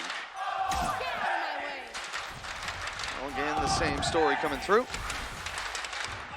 Shock Dart fired in, but an alarm bot that's not going to be caught by it. Positioned a little differently to the right. Won't be doing any damage whatsoever to start this one out. And this is almost just a pistol round from BBL, even less so, not holding the C-long contact in the same way late into the round with 1:20. They will be making their way slowly up through mid. And yeah, they're throwing out a lot here. They're covering their C push, and they're looking for a pick on A. And that pick on A might set B up perfectly, because at this point, someone has to move, right? Someone has to rotate, and that's what they'll look to punish. It seems like Zeke caught that bullet for Kellogg's, but now Kellogg's gets to live to tell the tale. I'm almost certain Kushner was expecting him to be the one on long. Instead, the TP's going to go. Just take a bit of a risk, get that rotation in. Again, still a lockdown available for the retake and no flank to come through, so denying that is not going to be easy. And there it is, the counter lockdown in play. It came through from the defenders first, and that prompted Aslan to immediately drop his down. They cover it out, even a paranoia used there to guarantee that they can make it out of the site. And one has been caught, but here's the swing in from Mixwell! Catching them off, and the player stunned in the corner. He'll get his knives back out, he'll run for short. Cloud bursting on his way. He wants to help the fight with Brave, who's stuck on the site. He needs help. Finding the first alone, but now a blinded up Cutie is swinging into short, looking to do damage, but those knives don't land. Here comes the off, shot doesn't land either. It's getting awkward with Brave having to do it all, and more to be done. One shot left in the shorty, 150 HP. Oh, it's not happening this time. What a round from Brave. Yeah, and the thing is, we had the focal point of Kushner, and I'm not going to sit there and blame anything on observing, because that's the man I would have looked at too. And in the meantime, Brave's almost just singing like, look at me! Look, guys, I'm killing everyone! I'm doing all the work! It was just ridiculous from the youngster, and wow. I'm sure they're going to be very happy with that. A little bit disjointed on the way back through as well, but just his repositioning, isolating of all of the jewels, and then basically just letting the time and the fact that Mixwell had no bullets left do all of the work. Just ridiculous stuff there to close that out. BBL won the pistol, and in the end, that's pretty much the only thing that separates these two teams. That little injection of rounds to start us off left BBL with a 2-0 lead, and they've closed it with 2 rounds to spare. 7-5. Team Heretics swapping over to the attack side. Tom, what do you expect to see as a difference? They haven't got many rounds out there. We don't know where the pistol will go, but do you think they'll win those buy rounds more frequently than BBL will? It's an interesting one, because you look back to the match versus Vitality, the main focal point of obviously why this map has been picked by BBL. Well, that was where, just reading off a few stats for you. So Kushner, on the attack side, he had 7 kills, not too far away from what he has here. I think he's on 9. On the defensive side, he had 21. And 440 ACS, 293 ADR, and was 5-0 in first And just blood. again, for the people at home, that was versus Noobs. No, oh, yeah. Team Vitality, a team that really liked playing Haven, and actually picked Haven in that matchup. They did. It was their pick. Yeah, after they let BBL pick a set. So I think it's pretty fair to say that BBL are in a prime position to close this out at this point. Well, if you have faith in Kushner, which I do. I think he's a very good player. And on the other side of things, I've always had faith in Kellogg's to be able to do it on the defensive side. I think his operator in the past has been fantastic. I think individually he's very strong. The attack, it becomes a different beast. This is where I'm going to focus on players like Zeke and Boo, because they have got to put him in positions where he can shine, because he can. We know he can do it. But right now, I think he sits as one of the bottom 3 duelists in the entire league. So that's not a sign that you want to be seeing if you're a Heretics fan. And I think in this sort of matchup, he has to turn it around. And again, one of the reasons I feel so comfortable in bringing up a poor performance from a man like Avova on that first half, 1-12. It's rare. As it goes out of it. And not only just because it's rare, but because of the context of it. They didn't lose rounds on A, and they went A consistently. When they went C, often they were faking. And when they did go, as you were saying, he was able to hold off and able to be traded out. That's all you need at the end of the day. He's doing his job. But when you swap to the attack side, I think the man's about to have a very different half in front of him. So for Team Heretics, they better hope so, because something has to change. With BBL having some impressive defensive rounds in the past, and Kushner not looking too bad already. He's up behind them, but this team has confidently seized the A site. It's all disruption here. Shock darts and flanks. Can he get past this? He's got a single smoke and he failed miserably. He tried. Unfortunate, but you could already see Avova switching. In fact, 3 members of their team are watching for that flank to come through, may have even heard the smoke. And if you know that Kushner's coming in from behind, well, as said, he got 21 kills last time. For them to get 9 rounds on defense, you want to kill this guy as soon as possible. He heard them, turned, but the damage wasn't done. Someone else needs to find it. For Aslan, at least, a good start. The trade's out, Turco for the double, and now BBL have a foothold. They have to get that spike defused, and there's a recon coming through. Will they roll? They haven't managed to spot it or break it. That's massive damage done. Everybody's so low, 1 shot needed, and he's not low enough to go down to the turret this time. Oh, very close. The defuse underway, halfway already. Is he going to swing? Yes! Well handled by Zeke. Another 3K for him. And a pistol round for Heretics, a needed injection of rounds. Yeah, he's had a lot of really high impact rounds. 12 and 11 on the server, but I think you can almost give half the rounds that Heretics currently have. I agree, yeah, 3 is what I had in my mind. So a huge clutch coming through, and one that's desperately needed. As said, I expect big things coming through for this defensive side of BBL. If you manage to get yourself 9 rounds versus Vitality, I think there's high expectations on your shoulders here versus a team that ultimately don't play this map. So to get off to that start is important. Obviously, we've already seen a round 1 with full pistols versus rifles, so I'm not going to go too crazy, but it's not the biggest investment here from BBL. Just a few pistols on board, but we know they can make the Sheriff work. It's pretty fair to say BBL are not playing for map control in this round. Entirely sat down on the C side. Yeah, I mean, I'm not sure about that B hold. The A hold I love, but B's a little open. Now, but on C, 5 players sat down, ready to go, and for Team Heretics, they'll spot one on the way through. They'll see the turret. That's still the same player that they spotted in the doorway. So no idea just yet in how dangerous this could be. But even without that notion, or without that information, they certainly do have the notion, because look at where they're going. They've chosen the right side of the map. The A site wide open and still being cautious on their way through. Utility placed behind as they go. That turret should be taken back, unless we're going to see Mixwell stick around this area, which, by the looks of it, we very well may. And actually, I really like that. I think this turret here is annoyance enough for anybody coming out on mid. I think it can be taken back a little later, maybe when they have the plant. But especially the fact that he's tucked in this corner and having an alarm bot there, off contact, he can swing and do massive damage. Well, full rotation coming through the spawn. The question is, do BBL even try? Like, do they just die to the spike? Because ultimately, like, you already have the Rolling Thunder getting that little bit closer for Boo. Okay, maybe Turco will opt to try and get a few kills here to get his online, but it still just has risks about it with just basically handing over not only a little bit in terms of economy, but more so all of those ultimate orbs, and by the looks of it, they're not going to risk it. And I actually respect this. I think, especially on a map like Haven, where just having a Rolling Thunder, having a lockdown can be so impactful, not giving those orbs over for nothing, it's not worth it. Yeah, 100% agreed. I think it was the right call made, with all 5 players going down to the spike, getting their money for the next round. Most importantly, you know, 1 ult orb per player for BBL. Had they have gone out and died to rifles, not really going to do anything for them. But you can see on the other side, there's players like Boo. If he picks up a few of those eco frags, you are going to be regretting Also, that. Zeke's one of the guys he's a demon at going for those sort of kills. So I wouldn't even be surprised if he had the Hunter's Fury available to him. 7 and 7 though. As said, it is similar to the last half. Okay, you've got Avova just playing an SMG, but everybody else on a rifle for this attacking side. So it's not like these bonus rounds are truly bonus anymore. And already, an early push-up. This is what you fear when you play against Kushner. He is looking to get up in your face. That dash is going to fade a little sooner than the smoke will. Deciding to spray it down a little bit, giving away the presence. Heretics, I'm not sure they know what to make of this setup just yet, right? This is going to be a feeler round for them as they start to look at what BBL are trying to do, what part of the map do they want to compete for in the early round. Thus far, they've heard noise on short. That's almost just a ruse to cost them extra time if they do come this way. As you see Heretics look towards Garage. Shock dart in hand, bouncing in, and that's cleared some util. They got some space.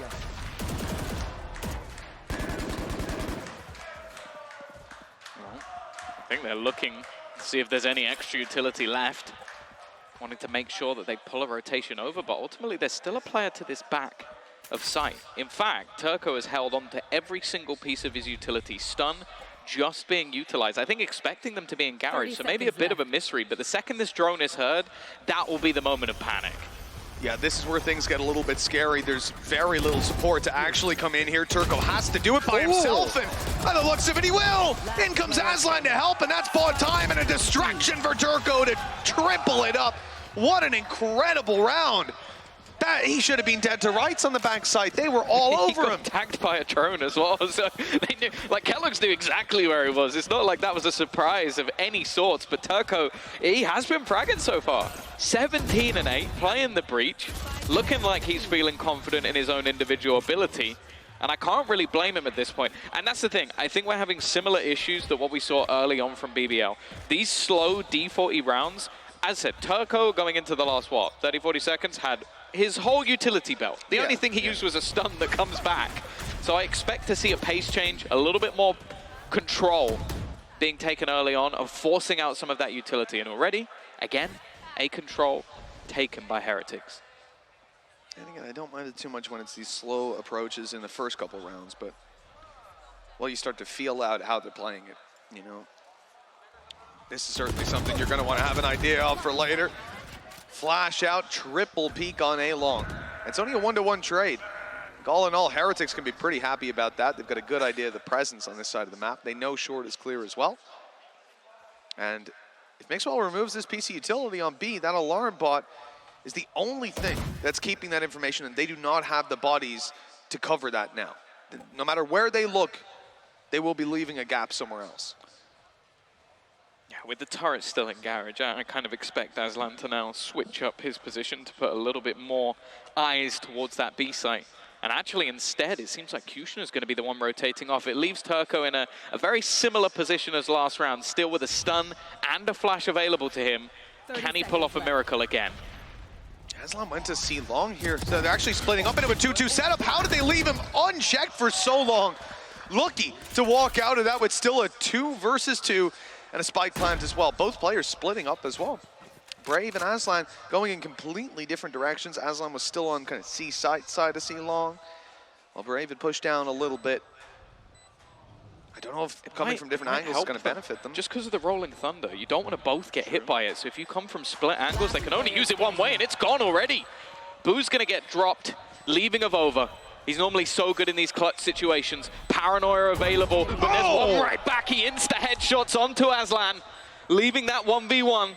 Omen v Omen, trying to take out the doppelganger. It seems like Brave was hoping that he might go back for a repeat, swinging on, but the time's already gone. Avova might not even need the frag at all, but he'll take it anyway. Scoreline equalized, and Avova, as you said, he might have been quiet in that first half, but he's already woken up to the party. Quadrupled his kills and found a round for the team. Gorgeous stuff, and it's even the deduction in that moment. He makes the split-second call not to re-swing when his opponent was waiting for it, and why? That's why. Paranoia was thrown out. Who's the last player? Omen. You reckon he threw the Paranoia while he was defusing? That'd be impressive. No. I think we'd have another check. So he's pretty sure that he's killed the diffuser, and he can be safe from that point, tucking in, playing the time, and even finding the kill to close. Gorgeous work. And that has brought them back neck and neck, moving into round number 17. We mentioned this earlier, a Rolling Thunder in play. What a peculiar angle to be holding it from. Hell, he could be knifed at this point if they decided to shift walk through that smoke, but, well, they really don't think that'll happen. They're ready for a second mid push. It hasn't come through, and now the A site's where we look. 2 away on Aslan, so I don't think we're playing for a lockdown here. Is it the Rolling Thunder retake? Is that what they're gambling on? But the thing is, they've already droned mid, so they knew that that wasn't there anymore. A lot of pressure again being put in onto this A site, and yeah, it seems like they are just going to try and retake this one with just a Rolling Thunder. Okay, thrown in very early. Maybe it was almost for plant denial, but instead you look at the plant position. It's an interesting one. Oh, look at that shot! Play a little bit deeper, and well, Suchny now has caught one. Aslan's got another. This is falling apart. Heretics playing much further forward than expected, and because of that, they're being ripped a new one. Not a single kill in the post plant. How would BBL manage that? Okay, well, I'm going to give all of the credit to Suchny. I don't know exactly how much damage he just walked out with, but it was a lot. 2 kills and 2 major assists with a shock dart landing on the head of 3 players, essentially. And then another one went in and did even more damage. His utility usage there was sublime. The Rolling Thunder, I'm not entirely sure why they decide to use it so early. And I mean early, not just in the sense of the round, but in the sense of Turco's rotation. He could have made it closer to the site before going for it, but used it further back, maybe to catch the players underneath, under heaven, but I'm not sure. Whatever the idea was, it worked. I'm also a little bit perplexed by the Heretics post plant there. But you get hit by the Rolling Thunder and everybody runs forward. Yeah, to take cover. So I feel like that almost ended screwing them because everybody was just stuck on the default plant, which, as you said, got shock darted. So I was almost expecting, especially with where they planted, a much more passive post plant, maybe having some presence around short, but no, they tried to fight into the site and, well, they got torn a new one because of it. And again, looking at some of these rounds, that's a headshot. Down to 2 HP. Jeez. Jeez. Oh, and caught inside the drone as well. Aslan coming through with 3. They were blindsided, distracted, and this is what they get. An ace found by Aslan in the end, and that's BBL on double digits. Wow, look, they weren't against the best of buys, but they made that look way too easy. Yeah, I feel like Turco definitely softened a few of them up for him. Just a little bit with 5 HP on Zeke, that was rough. Oh, just filthy though. And that's exactly the sort of thing you want. Okay, he had his ult pretty much at the beginning of all of that, so not going to help them with the ult orbs, but you know that when this guy gets pumped up, nigh on unstoppable to play against, and that's starting to look like the case. In fact, we're going to see Heretics calling a timeout, and I can't really blame them. The last couple of rounds, well, you have a 5v5 retake, the other team comes out with 5, you then have a push into B, and the other team comes out with 5. You're not going to be feeling too good about that one. Economy on the other side is going to start getting to the point of no return. Like, for example, if they lose this round, they can easily get that operator in for Cutie. And that's the thing. This hasn't been the Cutie show. That's what we saw last week when they got that first win. It seems like maybe getting that first victory on the board for BBL has softened the blow for some of the other players. Aslan still performing to an incredible standard, but Turco has been the star of the show so far. You remove that ace, he is top by quite a margin, but Aslan, they're getting the eco frags. Has helped him quite a bit. Exactly, yeah. But look, the reality is, even just looking at Turco and Brave, their utility usage has been off the charts. Yeah. I mean, how many times have we seen a Team Heretics player go to take a fight, flashed off the angle by one or the other? It's been so tough for them to actually get into a position to duel properly. And sure, we don't want to take anything away from Boo either. We know his support play is absolutely fantastic, but they need so much more here as we move through. 10-8, BBL pretty much on the home stretch here. If they win this one, they are certainly on their way. And it is a different pace entirely out of Heretics. A faster play to see a dash in already. A paranoia that's caught Kellogg's. He's having to fall back a little bit. And look at that from Brave. He was still paranoid up. It took him a second to put the dots together, and it was too late. Yeah, I think it's just too slow, though. That's the thing. The whole idea was that Kellogg's would run in, fake one side of the map, and then the rest of the team are going to hit into what should be a relatively free A site. Well, it is not free at all. In fact, there's 2 players waiting on it in a crossfire. Executioner's been a bit quiet. Well, that didn't last too long.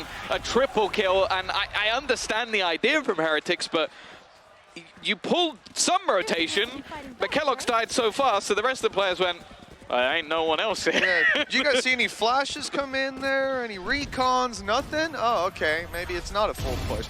And those players on the site get a sense of that very, very quickly indeed. The fact that Kushner is able to get away with so much, used the TP from Avova after his kill, catching out, I believe it was Aslan. And he ends up in heaven where, you know, up above, can't do too much. He's got to drop down, and when he does, he's caught. 11 rounds for BBL. Team Heretics forced to, well, I would say an eco. They've gone for Bulldogs here.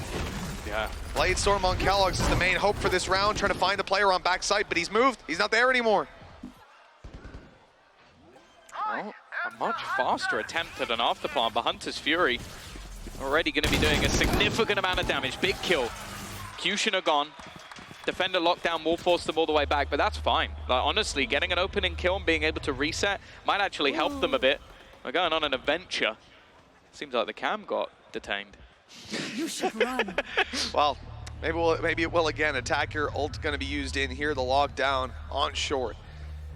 See what control this can get them. Still an angle up above for Suchny, and he's ready to fire out a recon. The timing here going to be key. The spray to start. No recon after. He's going to give up on that. Play for later. Oh, shock darts in. A little too close. It got rid of it, Nana. You know, there you go. There's at least a little bit of post-plant utility gone. Something. Probably not worth the investment of 2 shock darts, but even still, good start. Who's going to delay them significantly? Bear in mind, the ultimates are firmly in Heretics' favor. They can play for that Hunter's Fury, and instead Kellogg's going, but it's only going to be 1, and let's trade back again. Suchny in these retakes. Oh! Fantastic! But Zeke just gets 2 with the Hunter's Fury. I thought it'd be decent in the post-plant, but hey, that's insane.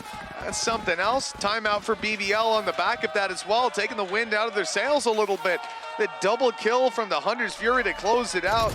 His Hunter's Furies have been cracked. Do you remember the one in the first half where he gets a kill and basically hits 2 people down to like 2 HP? Yeah. It seems like Zeke's been practicing these, although I say that, you look at his face and man, it looks like he's almost as confused as everyone else. I think it might be. Sometimes you want to give players the credit for it, like, oh, it's unreal. How does he know these Hunter's Fury lineups? When actually, he is just as shocked as we are. 11-9 right now. And, you know, for BBL, it's not a round they wanted to lose. This timeout, though, is where they look to remedy it. As we said, plenty to fall back on. I think the stinger in that round isn't going to be the fact that they lost weapons, because they can reinvest, no problem.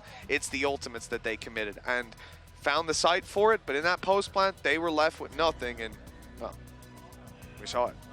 Yeah, I feel like the committal of the lockdown to deny them B almost ended up biting them later on when they could have had it for that A site. I don't really mind it in the moment, just trying to force them back and allow the reset, but it doesn't really work out. The one thing that does excite me though is I'd be very surprised if it doesn't come in now, the operator for Kushner. We haven't seen it yet. As said, it was one of the sort of highlights when it came to the previous match that they played. He is an absolute animal with it, and it's something the Heretics are going to have to be careful of now, because they still have plenty to buy another one in the next round if for some reason this doesn't work out. Well, the barriers are up yet again as the timeout has subsided. Now it's time to see what the plan is for Team Heretics. Fast down A, but BBL reacting. C push, mid push. They're trying to get behind very early on. This is a pace change that maybe Heretics won't expect, but they don't seem to do too much with it. Still not entirely certain of whether there's any lurkers. That means the players on site, they won't have the support from behind. And in fact, BBL are pulling back entirely. They're going to go for a retake through spawn, and well, after that start, they're certainly in a good position. Yeah, kill on Boo just being caught in no man's land. I think he was trying to get into position to put the same stun down we'd seen before, which really delayed the retake. Instead, losing his life for it, and Kellogg's actually looking to play more of a stopper up front, and he's done a great job of it. 2 kills coming through. Bova holding on for his teammate, and now it's left all onto Turco again, and this time Zeke will shut him out. The man with maybe the most fans in the arena right now, really showing up for the Polish supporters. And Heretics now starting to climb back once again. They're not giving it up just yet. 1 round between them, being a hell of a fight. What? Excuse me? Way. There's no way my guys brought a trumpet. Hell yeah, let's go, all right. Well, I didn't know we were allowed instruments. If that's not going to inspire you, I'll bring my violin next Zeke's week. got his marching band there. Well, it's time to step forward. Team Heretics again. We've seen this in some of the early rounds, but this time Kushner lands the shot. Oh no. And it's Zeke who falls. This can be dangerous. When Kushner gets off to a good start in a round, it's hard to put him on a stop. But Suchny's fallen, and they are hot on his heels, hunting him down, and the stun was too much. Great round from Mixwell as Team Heretics take the A site and a little more. Huge impact from Mixer. We've seen it throughout the first half, mentioned it. He did basically the perfect job of shutting down Kushner wherever he could. Does it again this round with quick reactions to get back into the site. And BBL don't really have a choice here. They've got to save, especially if they want that operator back. Like Brave still with 4,000 credits. It'll be available in the next round if he can hold on. But I'm liking this from Heretics. A little bit more direct. I don't mind the idea with some of the fakes that they were trying to throw and pull players off the angles, but I think in a lot of cases, they're almost just overthinking it a little bit. These more direct takes, going off the back of just decent utility, setting Kellogg's up to get up in their faces. And now they've equalized the scoreline. Bear in mind, this is the map that BBL basically picked into as not only one that looks strong for them, but one that we just haven't seen all the way back to home ground. Then we were still in chamber meta when that was happening.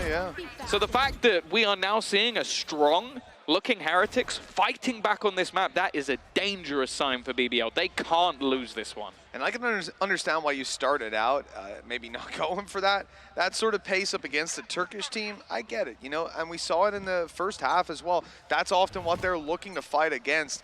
At the same time, though, now it's been proven time and time again that's what works for them, at least. Kushner robbed of any sort of early opping angle on A. They've got a turret covering down.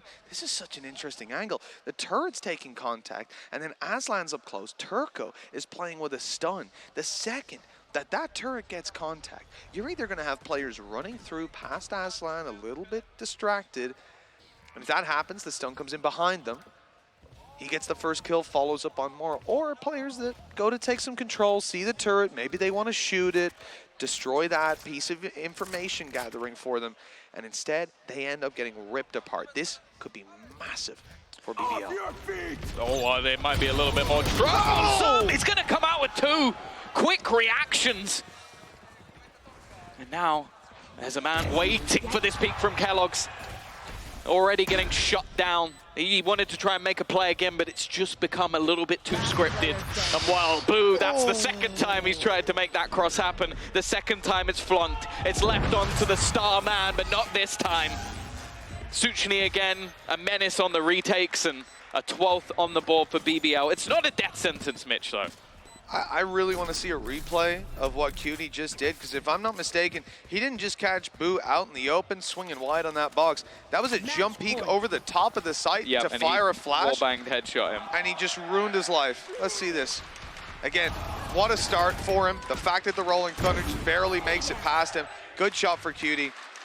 Yeah, all right. Oh, he's actually just faster. Just it's not even a wall bang. He's just so quick. He hit him at the apex, man. That was unreal. I was thinking in the moment, I'm like, all right, Boo just got punished. And normally I'll see a punish and go, oh, you're a silly boy. You shouldn't have done that. But I was like, I don't even blame you, bro. That's not on you.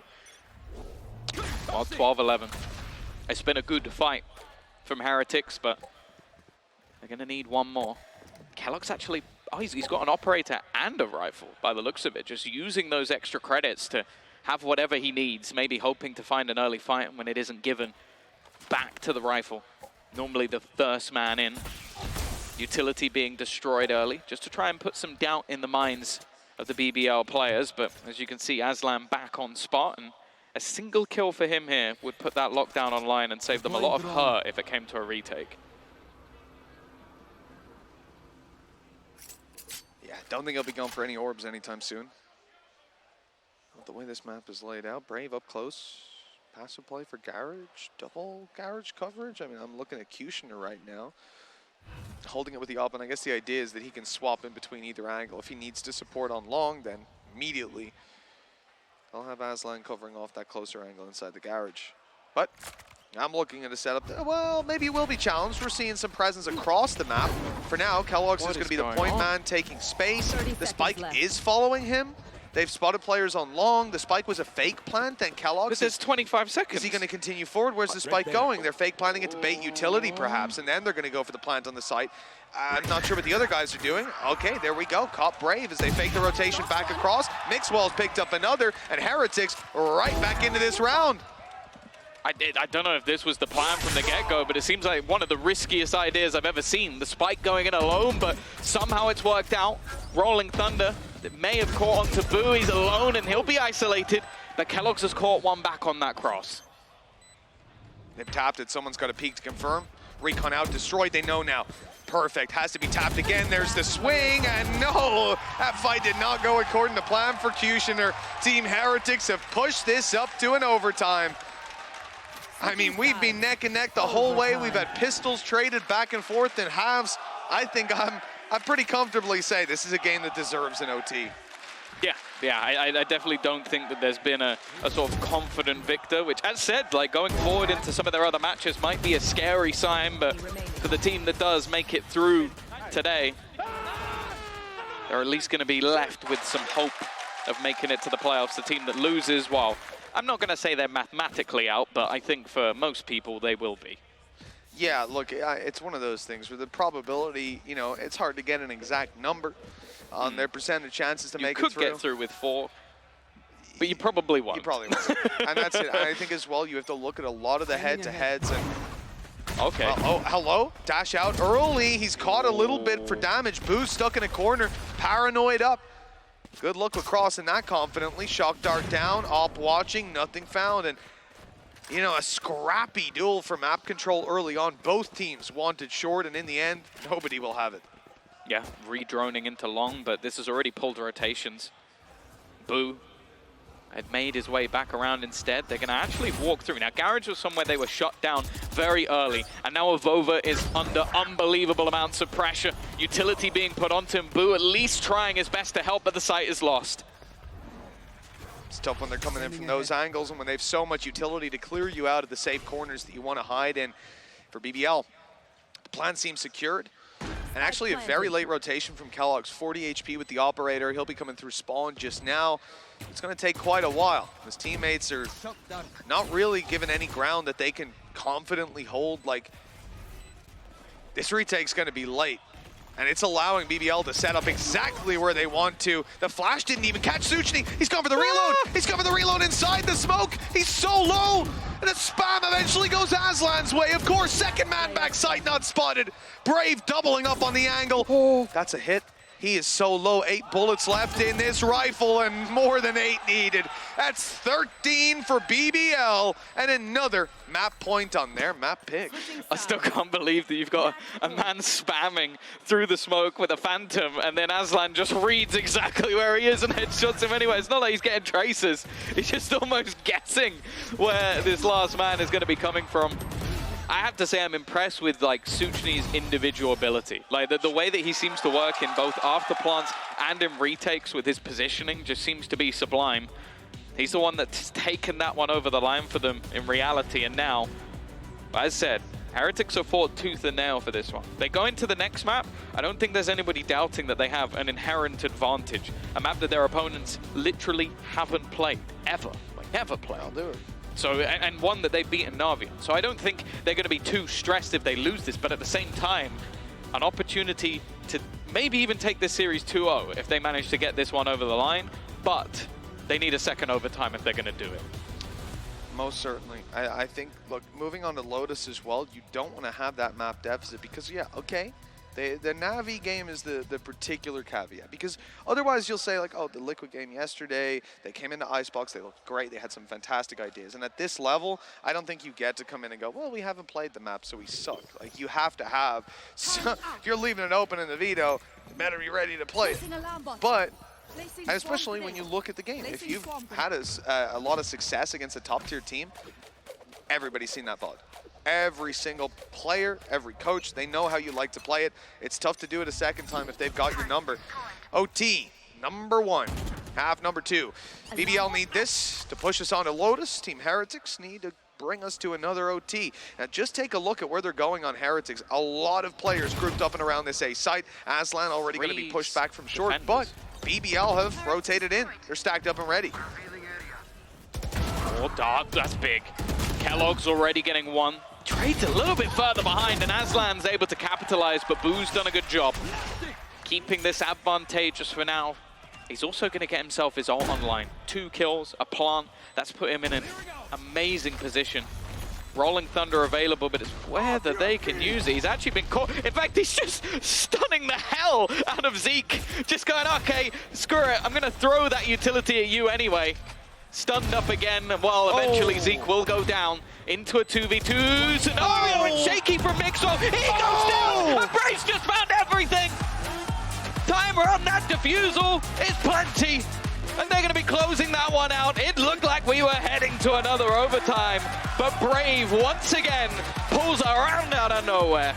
Can't really expect the guy to jump up, wide swing out on side and look for you down below, but Brave is a brave man. Yeah. He likes to make these plays, and this time it worked out. 14-12 on the opening map here.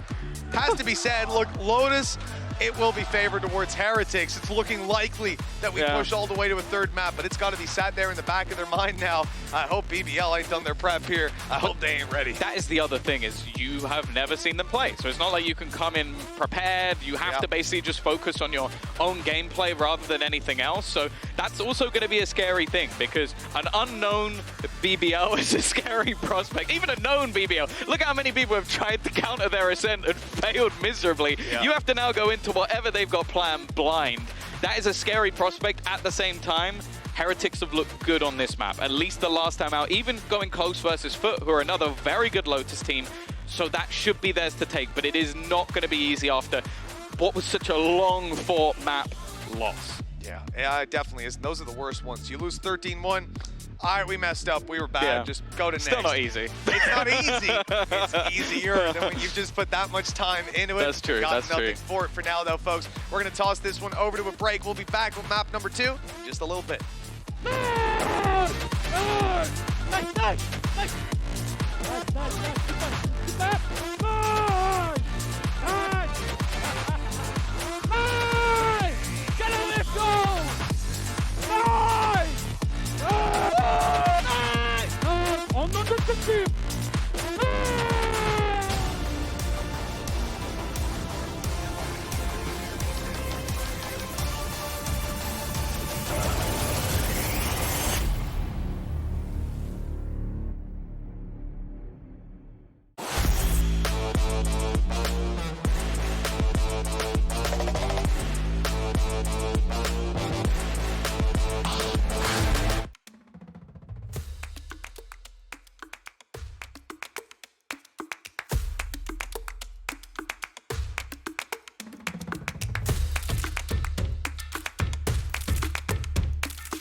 Red Bull gives you wings. Zero distraction. Zero doubt. Zero opposition.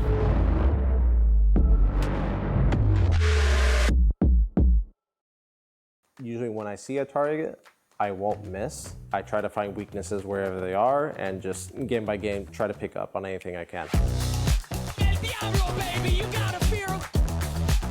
So this training course is a way for me to really showcase and demonstrate all the questions you guys have been asking, you know, how to get better aim, and it really enables me to answer a lot more and kind of expand on the first video I made like so long ago about Valorant fundamentals.